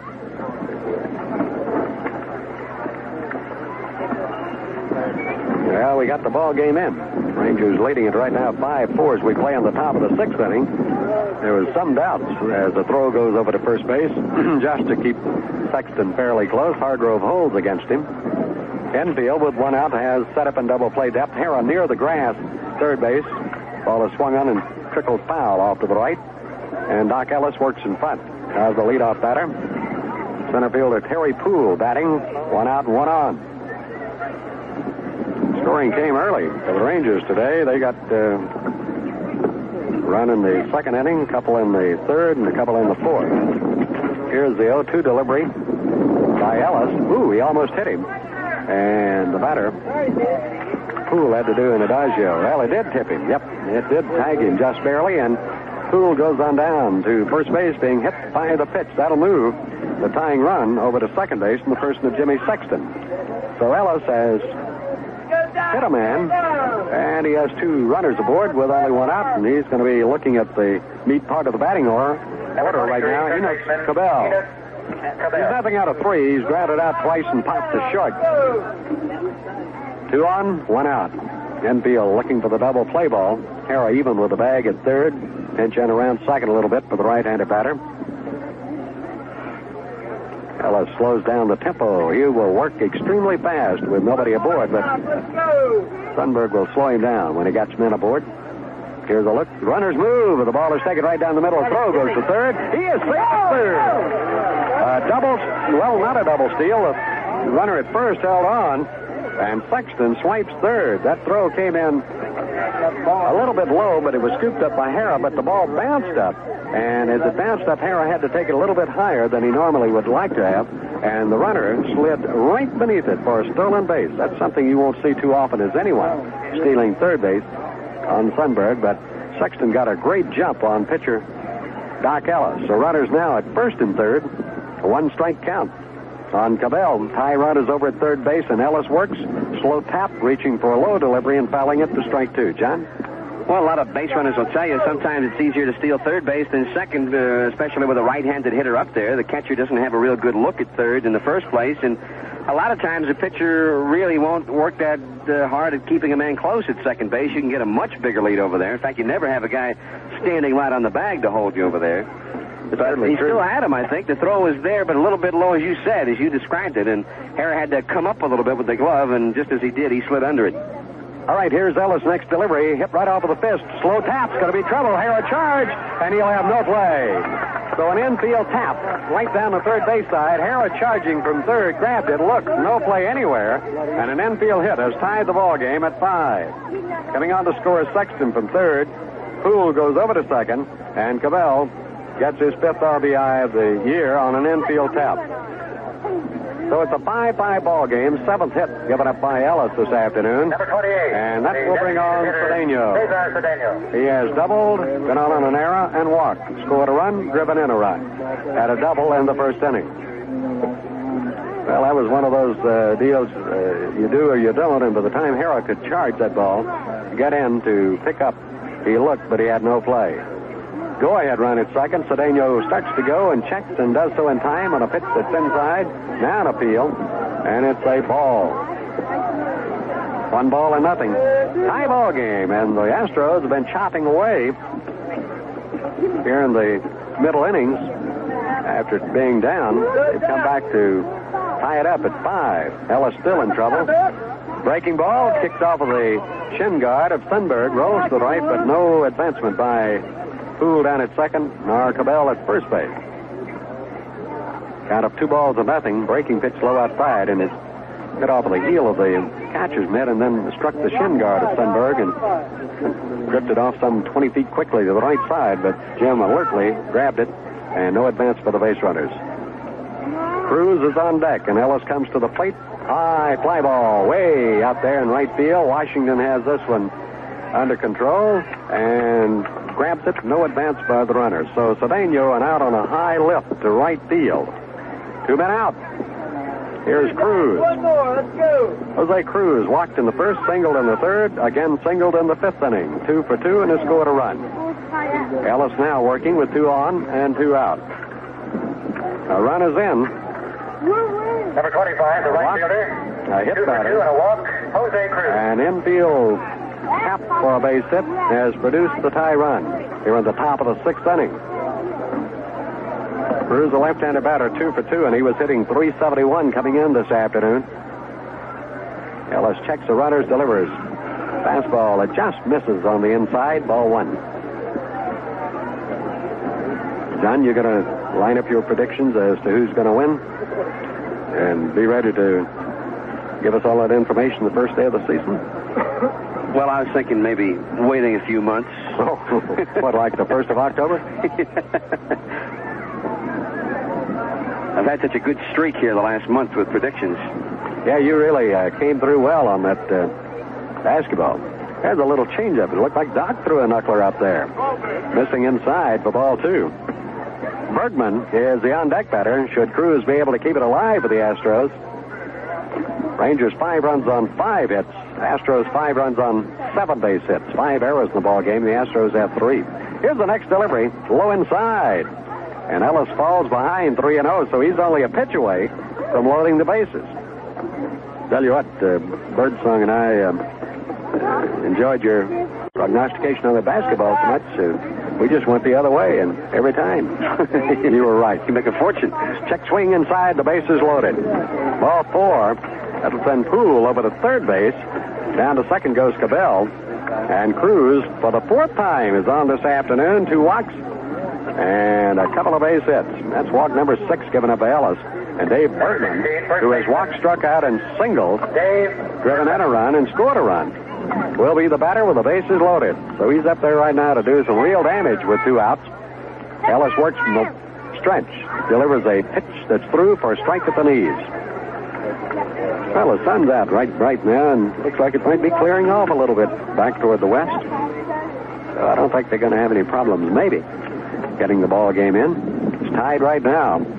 Bases loaded. Ellis in a lot of trouble. Steve Comer is warming as the pitch strike call. That's strike 2. So Doc comes in with 2 quick strikes at the knees. Put these guys down. We got Texas. Ellis strike away from getting out of a lot of trouble. From the belt, here's the pitch. Fastball, reach far, tap to left field. Oliver in a hurry, can't get it. 1 run is in. Oliver will make the play to third. Another run is coming on in to score, and the Astros lead it 7-5. So Bergman reached out and went with the pitch, simply tapped it on a line into left field, and drives in a couple of runs. Poole from third comes on to score. Cabell from second base, and down to second, holding there is Cruz. And Dave Bergman with a single has driven in 2 runs, his third of the afternoon, and Houston vaults in front 7-5. John? Best day Bergman's had all spring, and he came in today after 16 games with only 4 runs batted in and only 6 base hits. Had 2 hits today and 3 runs batted in now. So he's got a total of 7 overall now, and he's had hits that have produced runs the last couple of times. So the Astros keep it going, and here's Dennis Walling, the left fielder, left-handed batter. He has doubled in 3 trips. Hit 1 in the alley in left center. Last trip up. Ellis works him outside and low. Ball 1. Down at second, Jose Cruz. Bergman on at first base, who had the big blow here in the inning. And that moved Houston in front by a 7-5 count. 8 hits now given up by Ellis.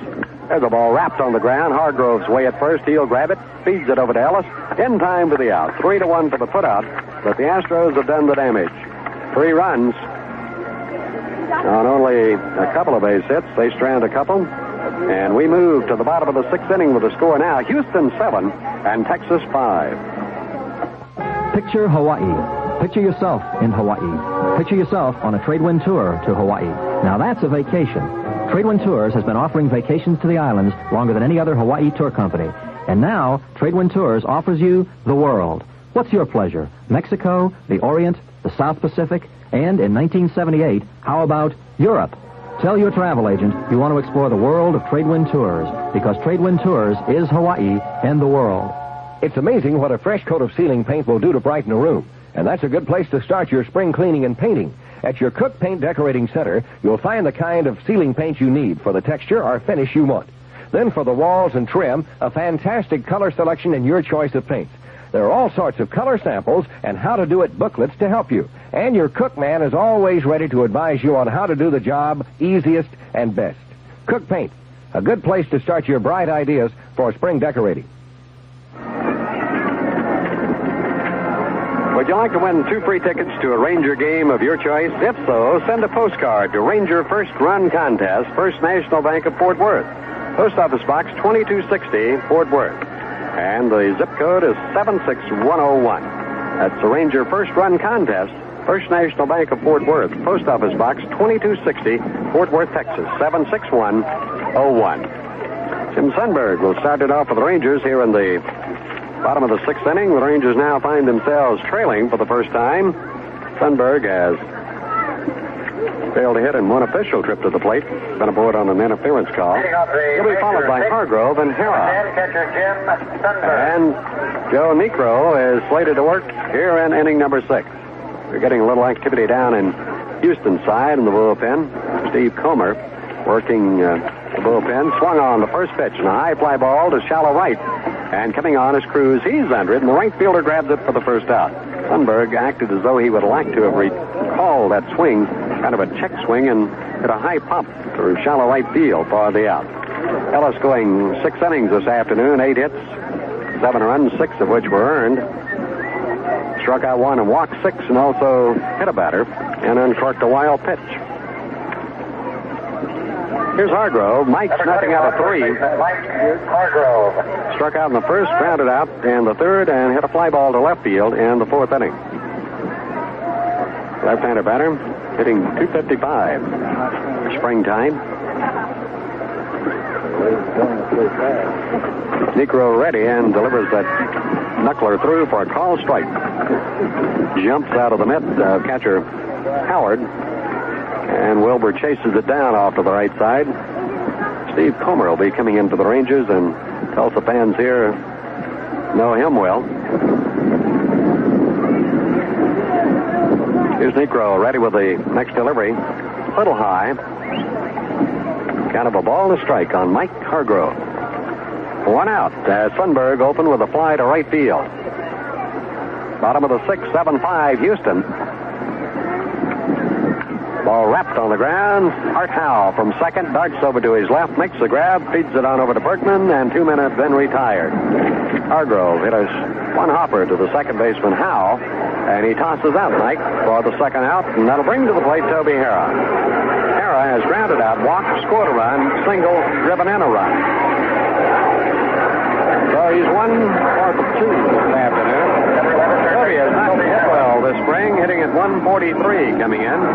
However, he has 6 runs batted in. First pitch is low for ball 1. Hal Oliver is on deck. Only one change so far in the Ranger lineup, and that is Alomar in at second. There's a hard swing as Hara tried to pick up his first homer of the spring, and he missed it. Count of 1 ball, 1 strike. On deck is Oliver. Right-hander ready, and in comes the pitch. Breaking ball. It gets right over. 1 ball, 2 strikes. So Negro changed him up a little bit and bet him a breaking pitch over the outside edge. Negro ready. Fastball ripped to right center. A long run to the center fielder. Poole, he's there in the corner. Reaches up, pulls it down for the out. So a fly to center. Retires the side at the end of 6. Still, Houston 7 and Texas 5. Motorists, don't stall around. Come to Johnny's Discount Auto Supply, Garland, Richardson, Wiley, and Roulette, and get everything you need to tune your car. Start with Champion spark plugs, because a tune-up with new Champions can help you save 1 to 2 gallons of gas per tank full. A healthy savings these days. You'll find everything you need for a tune-up, plus expert advice at Johnny's Discount Auto Supply, Garland, Richardson, Wiley, and Roulette. Parts, test equipment, and of course Champions to help you save 1 to 2 gallons of gas per tank full.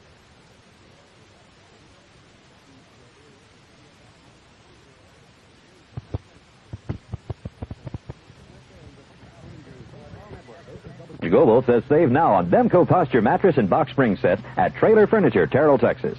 Steve Comer being introduced as one of the changes, and to tell us about the rest of them and the rest of the game, again, here's John Miller. John? Thank you, Bill. As Bill mentioned, a few changes here, about 14. We've got a new pitcher, a new catcher, a new first baseman, a new shortstop, a new third baseman, a new left fielder, and a new right fielder. Now, in 10 seconds, tell me who they are. Leading off the Houston 7, number 18, second baseman. All right, we'll work on him. Here's Art Howe, leads it off for the Astros. He swings, and it's a high pop-up, foul ground, third base side. That one is well out of play. Steve Colbert on the mound. John Ellis, the new catcher. Mike Jorgensen, the new first baseman. Sandy Alomar still over at second. Jim Mason now at shortstop. Kurt Bavacqua now at third. In left field is Dave May. Juan Beniquez stays in center. And the new right fielder is Bobby Thompson. And we have a timeout called here as Bobby Thompson comes running in from right field, and he's going to get the sunglasses now, as it was overcast when he went out there, and the sun all of a sudden burst forth again. And now they say, well, we don't have any sunglasses. What do we need sunglasses for? It's overcast. He says, yeah, but the sun just came out. Is it too bad? All right, 1 strike to count to Art Howe. He's 0 for 3 in the ball game. The right-hander Comer delivers, swung on and fouled back out of play to the right side. Count, no balls, 2 strikes. Howe to be followed by Wilbur Howard, and then the shortstop Jimmy Sexton. Those are the first 3 due up here in the 7th inning. 7-5, the Astros lead. Comer rocks, 2-strike pitch. Slider misses wide. A ball and 2 strikes. Comer, born in Minneapolis, is 24 years of age, 6'3", 195. Tell you have to be about 6'3" to make this pitching staff this season. There's a curveball that doesn't take, misses high and inside, 2-2. Umbarger's the tallest at 6'6". Got a few guys 6'5", 6'4", 6'3". 2-2 pitch. Swung on and missed. He blew a fastball by him. So Comer strikes out the first man he faces, and that will bring up catcher Wilbur Howard. And now Jim Schaefer, one of the Rangers coaches, the bullpen coach, comes running out. He found a pair of sunglasses, and he brings them out to Bobby Thompson at right field. And now second baseman Sandy Alomar says, you know, that was a good idea. He gets a pair, and I think Mike Jorgensen would like a pair. So we have another break in the action while they bring the sunglasses out here. Jim, where are our sunglasses? Yeah, we don't need sunglasses. It's overcast. Wilbur Howard, 0 for 1. He came on when Ed Herman was injured. Back in the fourth inning, it was a pitch out that was not out far enough, and Jim Sundberg, protecting the runner who was running, swung at the ball, and Ed Herman was too close to home plate, and he took the swing in his left hand. Here's Wilbur Howard swinging left-handed. He lifts a high foul fly to the left side, back out of play, 0-1. John Ellison at catcher, as we mentioned. Ellis really hit a bomb out of here in batting practice. One strike pitch swung on, a high drive to deep right center field. Thompson going over, but now the center fielder Benica is looking up into the sunshine, makes the catch. He was shading the eyes with the glove and grabbed it in right center field. 2 gone. Ellis hit one a ton out of here, halfway to Oklahoma City. And Billy Hunter, in jest, was out of left field, and he said, "Who hit that ball? Who hit that ball?" Number 24, shortstop Jimmy Sexton.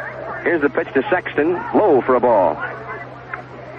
So Ellis jumped out of the batting cage and said, "It's me, Coach, your favorite."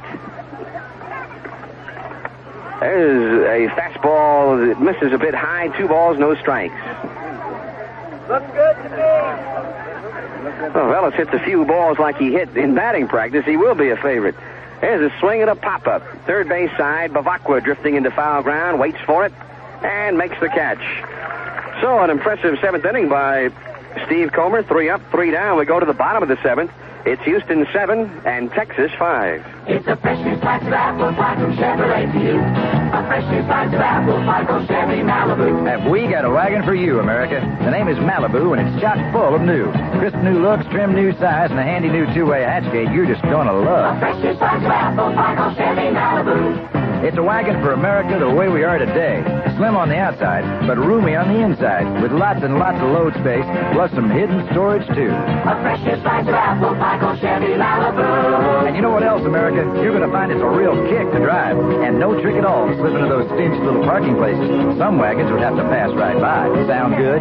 You better believe it. A fresh new slice of apple pie called Chevy Malibu. Stop by your local Chevrolet wagon stop and see what Chevy's serving up. A fresh new slice of apple pie called Chevy Malibu. A new friend of the family called Chevy Malibu. A fresh new slice of apple pie from Chevrolet.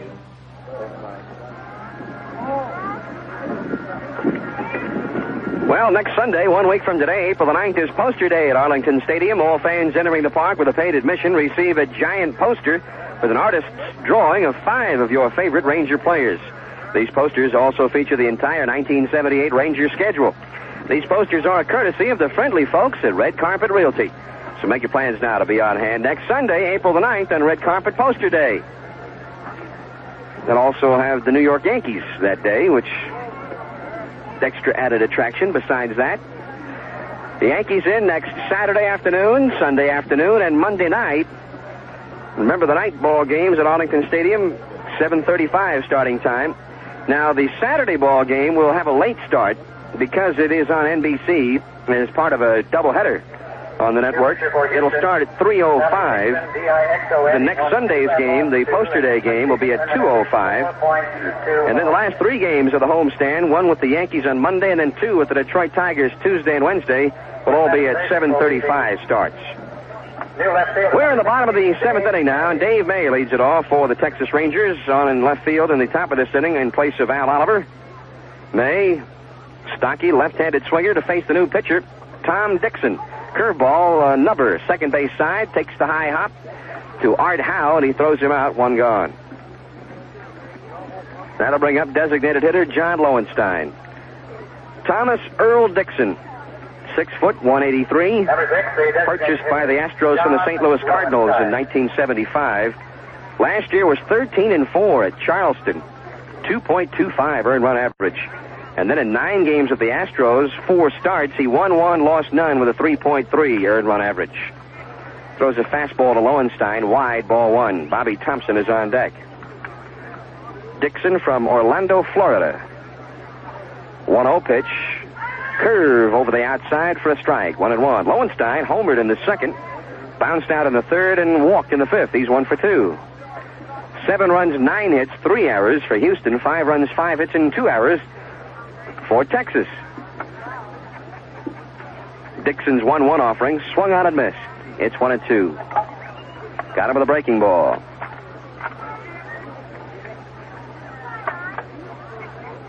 Texas at one point led this game 5-1, but the Astros got 3 runs each in the 5th and 6th inning.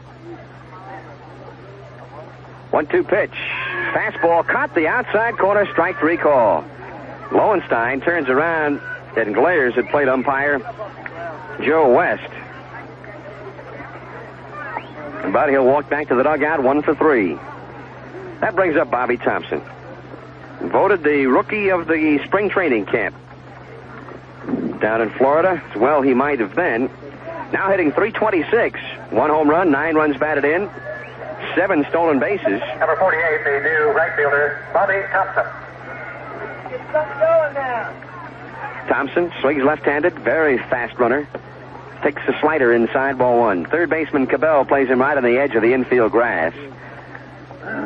Outfield pretty much straight away, shading him a bit toward right field. First baseman Bergman is hugging the line and playing deep. 1-0 pitch is in the dirt. 2 balls, no strikes. The Astros, who are given a shot for the Cinderella role in the National League West, and they'll have plenty of opportunity to prove if they're going to be a contender or not as they play the Dodgers and Reds for about the first month of the season. There's a strike to Thompson. They open up next Thursday at Cincinnati, play 4 there. Then they come back to the Dome to meet the Dodgers 3 times and then Cincinnati 3 times. So the first 10 games are against the Dodgers in Cincinnati. Strike 2 call to Thompson, 2-2. Then they head on to the West Coast. They play San Diego twice, and then they play the Dodgers 4 more times. So 14 of their first 16 games are against the Reds and the Dodgers. 2 balls, 2 strikes to Thompson, 2 outs, nobody on. The curve misses outside, 3-2.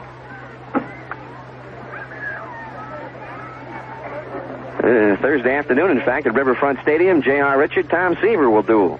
3-2 pitch is swung on and popped down the left field line. Coming in a hurry is Walling. He's there, and in shallow left, he puts it away. So, for the second consecutive inning, it's 3 up, 3 down. We go to the 8th. Houston 7, Texas 5. Enjoy the big taste of Guy's potato chips. They team up with snacks, sandwiches, or drinks, and they're good just any old time.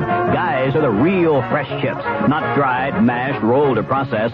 So when it comes to real chips, go with the big guy. Guy's real potato chips. Enjoy a real slice of American life. Good Guy's potato chips. Don't forget the Guy's real potato chips.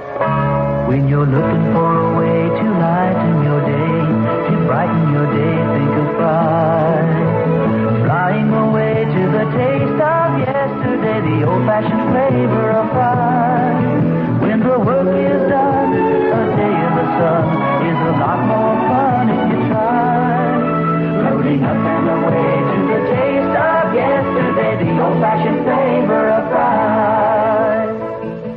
Taylor Auto Supply, 5025 East Belknap, Fort Worth, thinks you should know that short trips in your automobile can make your engine oil dirty, which is why you should change your oil and oil filter on a mileage or time basis, whichever comes first. So think months, not just miles. And come in to see the good guys at Taylor Auto Supply, 5025 East Belknap, Fort Worth, about changing your oil and oil filter. Get quality engine protection today with an AC oil filter at Taylor Auto Supply. Number 21, center fielder Terry Jewell. Inning number 8, Terry Poole to start it off for the Astros, and the top of the batting order will face Steve Comer. There's a slider swung on and missed, 0-1. Steve Comer lives in Excelsior, Minnesota. Was 6-4 at Tucson last year after being 7-6. The game continues at the beginning of side 4 after a 60-second delay.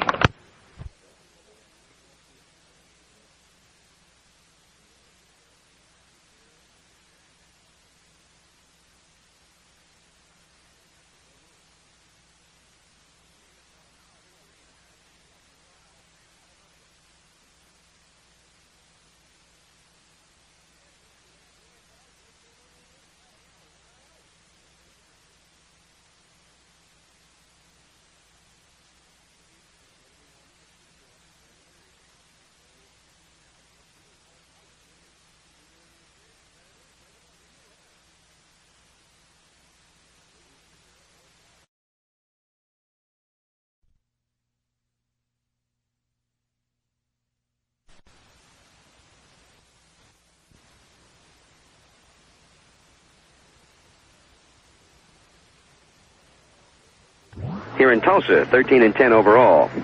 Misses low. 1 ball, 1 strike. This is really only his 3rd year in Major League ball, or well, in professional ball. Swung on and fouled at the plate. That comes down and hits Puel in the foot. 1 ball, 2 strikes. Got it only 9 games in 1976 at Sarasota. Went 7-2 with a 0.90 earned run average. He is 24 years of age. And he graduated from the University of Minnesota. Non-roster player, he's on the roster now.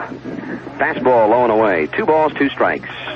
Enos Cabell and Cesar Cedeno, the next 2 Astro hitters, slated to bat in the 8th. 2-2 pitch, way outside. Tried to turn that one over, but it never did take. 3-2. Poole is 0 for 3 today, but a fairly productive 0 for 3. He scored 2 runs. Pitch. He lost him. Ball 4, fastball low. So Poole, who hasn't had a hit, is now on the bases for the 3rd time today. That is the 7th Houston player to draw a free pass. And an 8th player was hit by a pitch. Third baseman, Enos Cabell. And the Rangers have allowed 2 more base runners by committing errors, although it was hardly the fault of the fielders with the tough fielding conditions on the infield. Here's the pitch to Cabell. Fastball. That one really took off in the inside corner. Strike 1. Cabell is 1 for 4 today. Got an RBI single back in the 6th. That brought home the tying run of the ball game. Runner at first is Poole. He's got speed. Jorgensen holds against him. Comer comes to the plate. Curve inside. 1 ball, 1 strike. So he threw the fastball inside, then comes back with a curve inside. Len Barker throwing down the left field line. We'll probably see the big right-hander, the fireballer in the 9th inning. Comer with a lob throw to first, and Poole is back. Well, the Rangers hoping that a few of their batters who are in pretty good slumps all through the springtime will catch fire here in the final week of the spring going into the regular season. The stretch and the pitch. Swung on and lined to left field. It's in front of Dave May. Base hit. Cabell got a fastball out over the plate that time, and he rode it hard to left field. Poole goes to second, hangs on. And that is hit number 9 for the Astros. And they've now had in this ball game 19 base runners. They've stranded 8. And Jim Sundberg wiped out 2 who tried to steal against him. Here's Cesar Cedeno. Cedeno is 1 for 3 in the game, a double, but he's been safe on an error, and he's walked. He's scored 1, and he's driven home 1. Runners at first and second, nobody out. There's a curveball, gets by John Ellis, back to the screen, and both runners will move up a base. Comer put that curveball in the dirt. And I imagine he'll go with a wild pitch call. So now Comer's really worked himself into a jam. Runners at second and third, nobody out, and the Astros' best hitter up. Cesar Cedeno. He hit about 340 after the All-Star break last year. When you look at the size of the contract they gave him, I think they figure he might hit 340 one day for 162 games.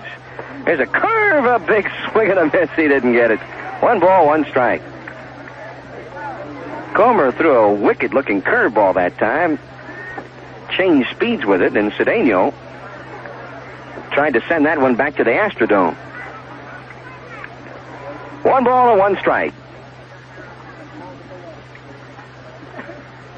With runners at second and third, the Rangers have brought the infield halfway in. Not completely into the edge of the infield grass. 1-1 pitch, breaking ball, shot foul, third base side, and into the Rangers dugout. 1 ball, 2 strikes. Jose Cruz on deck. Cedeno's had years where he's hit as high as 320. Better than 20 home runs. He's always around 50, 60 stolen bases. Fine center fielder. When he finally puts it all together in one season, it's going to be quite a year. Comer at the belt, 1-2 pitch. Got him fishing at a slider on the outside. He struck him out. Boy, that pitch was about 1.5 feet outside. Good, hard-breaking slider that time by Comer. And Cedeno went after it. So 1 is out. Runners still at second and third. And here's Jose Cruz, and I think they might put Cruz on here. Yes, they are. Ball 1 outside.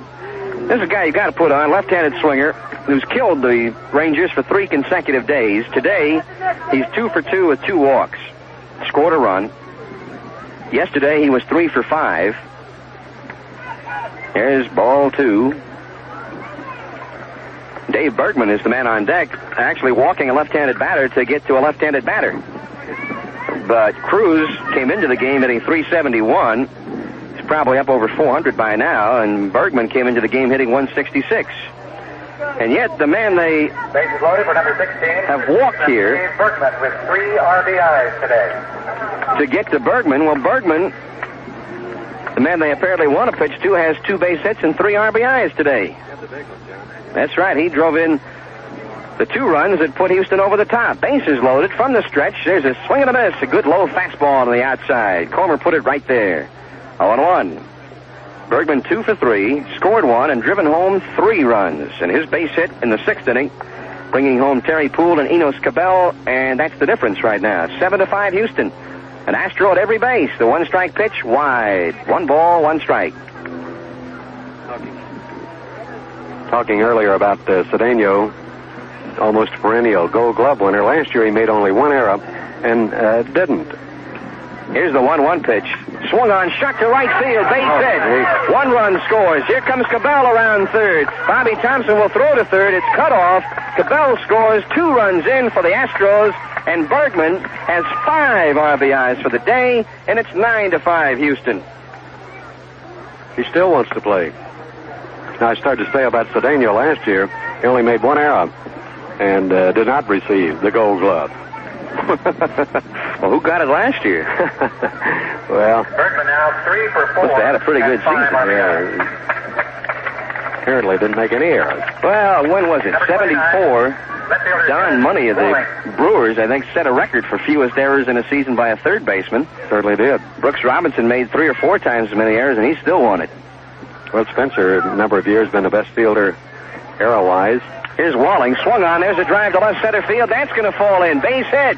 Cruz comes in to score. Heading to third is Bergman. Benica's throw is cut off, and it's 10-5. Walling just reaches out and swats one into left center. So the Astros now scored 3 runs in the 8th inning, and it's a 10-5 ball game. Bergman to third. Walling with his second hit and his second RBI of the day. So a 10-5 Astro lead, and there's still only 1 out here in the 8th inning, and that brings up Art Howe. Started to mention about Jim Spencer. We used to kid him about he'd make fewer errors. Never selected. Last year he made more errors than he ever has and got the Gold Glove. Ball 1 to Howe. 1 ball, no strikes. Well, besides being a good fielder, you have to have that reputation as being a good fielder, I think. Here's the 1-0 pitch. Swung on, popped foul off to the right. That'll go back out of play. 1 ball, 1 strike. Of course, John, it's not all based on, how many errors they make. Some players don't make that many because they don't make that many outstanding plays where they really have to go hard after a ball. Here's the lead at first from the stretch is Comer. 1-1 pitch, slider low. 2 balls and a strike. Poole led off with a walk. Cabell singled. After Cedeno struck out, and a wild pitch had put runners at second and third. Cruz has walked intentionally. Bergman singled for 2 runs. Walling singled for 1 run. 2-1 pitch. Breaking ball low. 3-1. So now Comer's going to have to come in with 1. Howe has a look at third base coach Tony Pacheco. Big pitch for Comer to make here. Bergman at third, Walling at first, 1 out. 10-5 Houston. Infield double play deep. Jorgensen holds the runner at first. 3-1 pitch swung on. A high fly ball to fairly deep center field. Beniquez waits for it. Makes the catch. Bergman tags at third, and he'll score easily. And it's an 11-5 game. So Howe picks up the RBI. 4 runs in the inning for the Astros. Boy, Houston's bats, which have been quiet most of the spring, have gotten well the last couple of days. They beat Texas yesterday 8-1. Had 10 or 12 base hits in that one, and now they put a big 11 up on the board today. Here's Wilbur Howard. He's 0 for 2 since coming on for Ed Herman. Left-handed swinger. 2 outs and Walling at first. Pitch, fastball low, ball 1. Paul Lindblad on the disabled list. As of, well, let's see, he last pitched Wednesday, and he hurt himself over at West Palm Beach pitching against the Braves. 1-0 pitch swung on, foul on the ground, first base side. 1 ball, 1 strike. And Tom Buskey released. I understand Buskey caught on with the Toronto Blue Jays and is on his way to Dunedin, Florida. That's right, and Tom did not pitch that badly in the spring, so he might be able to help Toronto. 1-1 pitch, fastball tails away for the left-handed swinger. 2 balls and a strike. Well, Billy Hunter, who's been a coach low these many years, said that yesterday was the first time that in his career he'd ever had to tell a player that he was being released. There's a swing by Howard and foul tips it. 2 balls, 2 strikes, and he said it was one of the toughest things he's ever had to do. You know, Bill mentioned that he would love for some of the front office people to have made it in time to do that, sure. That's something nobody likes to do. Runner at first, 2 outs, 2 balls, 2 strikes to Howard. 4 runs in the 8th inning for the Astros. Curve is hit off the fist. Foul, and look out, Bill. Thought we were going to have a shot at a souvenir there. We're sitting right under the screen here. They've got more like netting coming back from the backstop, and that one looked like it was going to pop right off the top of the netting and right down on us. 2-2. Runner leads. Comer at the belt. The pitch swung on and bounced foul, first base side. Astros have a right-hander working down the right field line. Should be Zamora, probably. Looks like Bo McLaughlin, a big right-hander. It is. Barker still down in the left field bullpen working for Texas. We'll probably see him in the 9th inning. Again, Comer at the belt. 2-2 pitch, fastball outside. 3-2, and now Walling will take off with this pitch. 11-5. The Astros, who trailed once in this game, 5-1. With 3 in the 6th, and after 3 in the 5th, and 4 here in the 8th. There goes the runner. The pitch is swung on, foul-tipped, and held on to by Ellis. Howard is retired on strikes, and finally the inning is over. But 4 runs on 3 hits, 1 left after 7.5. Houston 11, Texas 5. The day is done. Coming home. It's time to let it go. It's the moment to unwind. So just say bud. And pour the king of beers and settle back and please yourself. No matter what you do, no matter when or where, you know a glass of blood is like an easy chair. When you say Budweiser. Yeah, Budweiser. Absolutely the best way to call it a day. Any day. You know what I mean. When you say Budweiser, you said it all. Anheuser-Busch, St. Louis. Before we go to the bottom half of inning number 8, let's pause 10 seconds for station identification. This is the Texas Rangers Baseball Network. This is WBAP 820, Fort Worth, Dallas. When it comes to Ranger baseball coverage, the Dallas Times-Herald covers all the bases and brings it home every time. John Miller along with Bill Merrill from Tulsa, Oklahoma today, where the Houston Astros are sticking it to the Texas Rangers for the 2nd day in a row, leading now 11-5 as we go to the last of the 8th inning. A reminder again, the Arlington Chamber of Commerce is hosting a Victory Ranger Luncheon on Monday, April 10th, 1 week from tomorrow. At the end of the Six Flags, it's the kickoff luncheon for the 1978 baseball season. The whole Ranger team will be there, and when you purchase a table of 10, you can select your favorite Ranger player as your guest. Tickets are on sale now at Arlington Chamber of Commerce. The phone number is 275-2613. All tickets must be purchased in advance and are on a first-come, first-served basis. That's the Rangers on to Victory Luncheon Monday, April the 10th. 275-2613, the number to call. Leading off the Juan Benitez left in the ball game to get another 12, center fielder Juan Benitez. few cuts at the plate against right-hander Tom Dixon. Dixon retired the Rangers in order in the 7th. Throws a high curve ball, 1 ball, no strikes. Joe Necro's final inning was a 3-up, 3-down inning in the 6th, and Dixon's only inning was 3-up, 3-down. So the Rangers haven't had a base runner since the 5th. 1-0 pitch, too high with a fastball, 2-0. Sandy Alomar will follow, and then probably Jim Mason. So we'll take a look at how they put the batting order. Probably straight up. That's been the way they've been doing it. Swing at a high fastball and foul back out of play. Look out, Bill. That's right behind us here. Boy. Thought that one was back out in the parking lot somewhere. Looked up, and there's this thing coming right for my nose. Bill, I thought you were going to protect me from those. When you jumped under the table there, you were just telling me that's what I should do, right? Right. Okay. 2 balls and a strike to Benitez. Why does anybody try to catch a foul ball in the stands? 2-1, the count to Juan. He steps out now on Dixon. Roger Moret is loosening up down the left field line for the Rangers now, getting some work in. 2-1 delivery. Slider got him swinging, 2-2. Good hard slider that broke sharply at the end there. 2-2. Benitez has had trouble with the breaking ball. J.R. Richard had a slider yesterday that wouldn't quit. Gave the Rangers fits. 2-2 pitch. Little ground ball, third base side, foul. Connie Ryan fields it flawlessly in the third base coach's box. Fred Koenig over at first. This is hometown country for Fred Koenig. 2-2 to Benitez, and the pitch. Swung on, little number, foul again at the plate. Another breaking ball.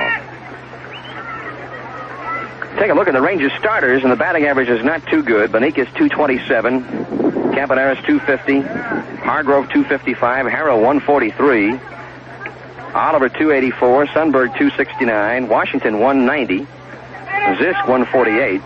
There's a comebacker, 2 hops. Dixon fields it off the mound and throws him out at first. Benitez retired for out number 1, and now the Rangers have had 9 consecutive batters retired in this one. That'll bring up Sandy Alomar. He fouled out to the catcher, his first at bat in the 5th. Number 2, the Ranger second baseman. I saw in the paper today where Johnny Bench and Joe Morgan were having their miseries for the Cincinnati Reds. One of them was hitting .086 and the other one was hitting .062. I think Morgan was at .062. Alomar, switch hitter, swinging left-handed, hits one off the fist, foul, back out of play, 0-1. Well, you know that Joe Morgan and Johnny Bench are going to be there when the bell rings, and you know that Richie Zisk and these Ranger batters are going to be there. A lot of fellows who've hit 400 in the springtime don't hit half that once the bell rings. 1 strike to Alomar. Down it comes. Fastball, high fly ball to left field. Almost in his tracks is Walling, looking up, and he makes the catch. 10 consecutive Ranger batters have been retired now. And Jim Mason will bat for the first time in the ball game. Mason from Mobile, Alabama, 171 springtime average. He's the best Rangers shortstop off the bench. Strong throwing arm. Alomar played every infield position at some time last year and even played the outfield on occasion. There's a ground ball to first, fielded over there by Bergman. He takes it himself, and just like that, the Rangers are gone. 3 up and 3 down, and we'll go to the 9th from Tulsa, Oklahoma, with the score. Houston 11, Texas 5. Gas yourself. gas yourself. For the BS, gas yourself. Some people think you gotta have muscle to get gas yourself.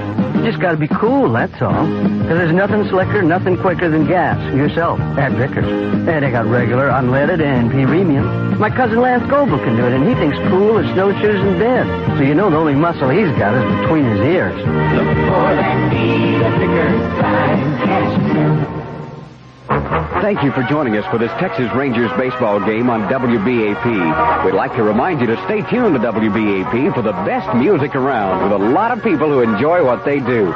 It starts every morning, Monday through Saturday, with Don Harris saying, "Good morning, Bright Eyes," and keeping you informed, entertained, and smiling. WBAP 820. No matter where you are or where you're going, we'd sure like for you to join us on WBAP, doing it all for WBA people. Hitting number 9, and Len Barker will come on for the Texas Rangers. Steve Comer, in relief of Doc Ellis, went 2 innings today, allowed 4 runs on 3 hits, walked 2, struck out 3, threw 1 wild pitch. In fact, all of the offensive damage by the Astros was done against Comer in the 8th inning. 11-5, Len Barker. He's the man. Billy Hunter said, "We're going with Len Barker." Wouldn't surprise me, said Billy, if he became the fireman of the year in the American League this year. Barker certainly has the tools. Last year, you'll recall, 15 games, a lot of them, in fact, 12 of them, in relief in the final month and a half of the season. He finished up with 4 wins, 1 loss, and a 2.66 earned run average. But perhaps more significantly, in those 12 games in relief, he went 32 innings, allowed 19 hits, and his earned run average was 1.15. One night at Arlington Stadium last year, they put the radar gun on Nolan Ryan and clocked him at 97 miles per hour, and Barker was clocked at 96 miles per hour. He can bring it. Big guy, 6 feet 4 inches, 235 pounds. Throws ball 1 to Jimmy Sexton, who's leading off the 9th inning for the Astros. Sexton is 1 for 3 with a walk today, stole a base. Fastball is high, 2-0. Barker had been impressive all spring, and then the last couple of times out, he's been knocked around a little bit. All told, in 9 innings, has allowed 9 hits, has walked 6 strikeouts, 1 win, and a 4.00 earned run average. He's high, 3-0. Sexton is not the biggest target in the world up there. 5'10". Right-handed swinger. Terry Poole and Enos Cabell will follow. I would guess the big question about Barker is the control. He was very sharp in his stint with the Rangers last year. There's a fastball down the middle, 3-1.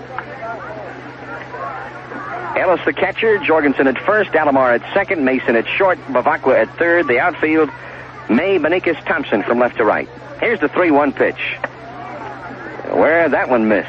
Right down the middle, and Ellis and Barker can't believe it. They called it ball 4. So Sexton draws the walk.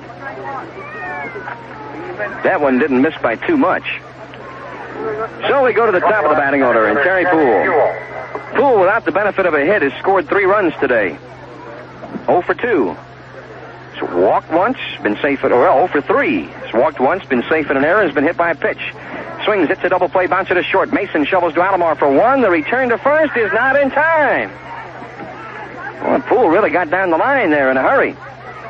Looked like a made-to-order double play ball, but apparently not hit sharply enough for the Rangers to turn it over. Plus, Jimmy Sexton came in hard on Alomar at second base. So Poole legs it out at first, and he's on the base paths for the 4th time today. Number 23. And every other time he's been on there, he's scored. So 1 out, runner at first. Here's Enos Cabell. He's 2 for 5. Has singled each of his last 2 trips to the plate. Fastball swung out and foul tipped into the glove of Ellis. It's 0-1. The Rangers going with a couple of young right-handers in the bullpen as the season begins, Comer and Barker. Jorgensen holds it first. The 1-strike pitch is shot foul down the right field line. 0-2. Cesar Cedeno on deck. In the bottom of the 9th inning, the Rangers' last shot would have Ellis, Jorgensen, and Bavacqua due up. possibly against a new Houston pitcher. 2-strike pitch. Curve, strike 3 call. That was the overhand curveball that time, and that one was a beauty. Came in about neck high and then dipped right over the plate. And Cabell goes out looking. Barker's first strikeout. 2 outs, runner at first, and Cesar Cedeno. Number 28, the designated hitter, Cesar Cedeno. Poole over at first. He might be running with 2 outs. He's stolen 3 times this spring. Here's the pitch. Fastball takes off at the plate too high. Ball 1. Hard rising fastball that time. Cedeno today, 1 for 4, but has been on the bases 3 times, has driven home a run and scored a run. His only hit was a double in the first. Barker down at the belt. 1-0 pitch. Fastball, knee high for a strike. 1-1. And Cedeno questions the call. We've got a real good view of the pitches here today. We're very low. Maybe 8 feet off the ground, about 8 rows back from the backstop. Barker on top. 1-1 pitch. Look out. That one taking off on the inside. Cedeno bending back out of there. 2 balls and a strike. Saturday afternoon at 3 o'clock, 3:05. It'll be Ron Guidry of the Yankees, 16-7 last year. John Matlack for the Rangers. World champion Yankees and the Texas Rangers. Poole the lead at first. 2-1 pitch. Fastball popped up right side of the infield. Jorgensen in on the infield grass, reaches out and one-hands it. And a good performance by Barker in the ninth. No runs, no hits, and 1 man is left on. We'll go to the last half of the ninth. Houston leading Texas 11-5. It's nearly over. Para Dr. Pepper, aquí está el Chicano. Todo Dr. Pepper cuando murió, y antes estuvo solo en el mundo, pero ahora toda la gente se toma Dr. Pepper más y más. Hay personas que son Pepper, mucha gente ya son Pepper. Dr. Pepper ya es el mejor. Yo soy Pepper y él es Pepper, y si tomas Dr. Pepper, sí te va a gustar el sabor. Oh, los Peppers son la gente especial, le gustan el sabor original. Lo que estoy diciendo es la verdad. Dr. Pepper tiene más calidad. Oh, yo soy Pepper y él es Pepper, y si tomas Dr. Pepper, sí te va a gustar el sabor. Dr. Pepper, toma Dr. Pepper. In the bottom of the ninth inning, the Astros will bring in their third pitcher of the day, Oscar Zamora. Zamora, 33 years of age, was born in Cuba, and now lives in Miami. Was signed as a free agent last November. Zamora's really been around quite a while and had a very good year for the Chicago Cubs back in 1974 out of the bullpen. He was in 56 games for the Cubs that year and a 3.11 earned run average, although his one-loss record was 3-9. But he fell apart in 1975, went 5-2, but with a 5.07 ERA. Last year started out in Wichita, and his ERA there was 7.36. Last year in Wichita, he was 7-2 with a 4.37 earned run average. And the Cubs released him, and the Astros obtained it. Leading off for Texas, John Ellis, the coach's favorite. Ellis takes a strike. It's 0-1. He's batting for the first time today. Fastball is hit deep to left field. Going back is Walling. He's at the wall, reaches up, and can't get it. It's off his glove and off the wall. And Ellis steaming into second base with a stand-up double. Well, I assume they'll give him a double. Yes, they do. Ellis hit that one deep. Walling kept going back, and then tried to reach up and backhand it, but it hit off the glove and off the wall, and Ellis has a double. That is the first Rangers hit since Hara got an RBI single in the fourth inning. Making his first batting appearance. And the first base runner since the fifth inning. The last 11 Ranger batters in succession had been retired until that double. And here's Mike Jorgensen batting for the first time today. Jorgensen's had a fine spring, hitting .310. Left-handed batter, pitch to him, bouncer to shortstop.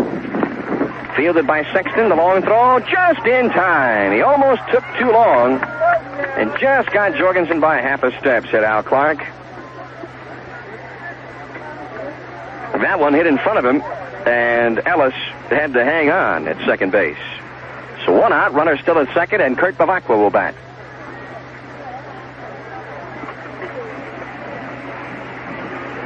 Bavacqua extolled the plight of the utility player. When Hargrove was hit by the ground ball in infield practice earlier today, everything in the field stopped, and everybody ran over to see how he was. Kurt Bavacqua. Meanwhile, Bavacqua, standing over near third, turned to Bump Wills and said, if I got hit with a line drive, you think everybody would stop and come running over to take a look at me? Bump Wills turned and says, well, I know I wouldn't. Pitch to him is low, ball 1. Well, that's not exactly true, though. Bavacqua, a very valuable member of this club, had .333 last year. 96 at bats. He had 5 home runs for the Rangers, and he can play just about everywhere. 1-0 pitch, slider in the dirt. 2 balls, no strikes. Dave May on deck. Texas got a run in the second. Houston tied it in the third. Texas came back with 2 in the third, 2 more in the fourth, and had a 5-1 lead. But Houston got 3 in the fifth, 3 more in the sixth to lead 7-5, and 4 in the eighth. And that's where we are now, 11-5. Here's a swing, pop up, left field line. Shortstop Sexton straddles the foul line in short left field, then makes the catch. Bavacqua becomes out number 2 in the ninth, and now it's all up to Dave May. May has batted once in the ball game, grounded out to second in the seventh. Davey hitting .231 coming into the ball game. Number 16, the left fielder, Dave May. John Ellis, who got a leadoff double, is still at second base. John Lowenstein would be next. Fastball misses inside. 1 ball, no strikes. 2 clubs will catch flights out of here later tonight, and will play in San Antonio tomorrow. Joaquin Andujar for the Astros, Doc Medich for the Rangers. There's a curve outside, 2-0. Then on Tuesday, they'll go to the Astrodome. The Rangers will play the University of, Texas? They'll play the University of Houston at 5 o'clock. There's a check swing, slow roller, left side of the infield. Cabell cuts across, fields it, throws it, not in time. Dave May beats it out. Check swing roller on the left side of the infield. Cabell ranged 40 feet off the third base line, fielded it on the grass, threw across the body to first sidearm, but was not in time to get May. And now the Astros will have to get one more man, and that would be John Lowenstein, as the Rangers have runners at first and third. Now with 7 hits in the ball game. Ellis at third, May is at first, and Lowenstein 1 for 3 with a walk today, but his 1 hit was a home run in the second. Pitch to him, low, ball 1. But on Tuesday at the Astrodome, the Rangers will play the University of Houston, and then after that it will be the Astros and the University of Texas. And on Wednesday, it'll all be over after the Rangers meet Texas at Austin. There's a swing and a miss. 1 ball, 1 strike. The Rangers will have Thursday and Friday off, and then the Yankees at Arlington Stadium on Saturday, and we're off and running. The Astros will play Texas A&M on Wednesday, and then Thursday they have to play at Cincinnati. Here's a swing and a hard drive to center, sinking fast, and it's in front of Poole, base hit. Coming in to score is Ellis. May goes to second base, and the Rangers stay alive here in the 9th inning and make it an 11-6 ball game. Lowenstein's second RBI of the day. Big John's got 8 RBIs now for the spring. Not too bad. He was hitting .367 coming into the ball game. He's part of the deal for Willie Horton. Hey, he's got good glove in the outfield. He can run. Looks like he can hit a little bit. Here's Bobby Thompson. Check swing, foul ball off the bat. 0-1. Thompson flying to left in his only trip to the plate. There's another guy. He can fly, Bobby Thompson. Played a strong, hustling outfield as well. Can cover a lot of ground out there. Runners at first and second, 2 outs. The pitch. Curve, cut the inside corner, strike 2. On the Star of the Game show, we'll have a conversation with veteran shortstop Campy Campaneris. Stay tuned for that immediately following the broadcast. May at second, Lowenstein at first. 2 outs, bottom of the 9th. 2-strike pitch. Hit right back through the middle. Goes under the glove of Zamora, and all hands are safe.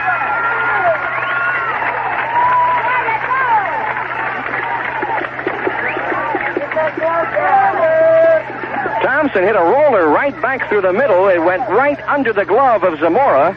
Second baseman Art Howe fielded it near second base, but had no play. Dave May goes to third. Lowenstein goes to second. Thompson at first with the infield single. The fourth hit of the inning for the Rangers. And now Juan Beniquez will stand in. Beniquez 1 for 4 today. Well, don't go anywhere. It's 11-6, and the Rangers are still batting. There's a breaking ball outside. Ball 1. Outfield deep and straight away. 11-6, but the bases are loaded with 2 outs in the last of the 9th. Now Beniquez says Zamora is taking too much time. Zamora is one of 4 Astro pitchers fighting for the lone pitching spot still remaining in the Astro roster. Now the windup, the 1-0 pitch. Swung on, a long drive to deep left field, way back, and it's off the wall. 1 run scores. Lowenstein scores. Here comes Thompson. Here comes the throw. Safe at home.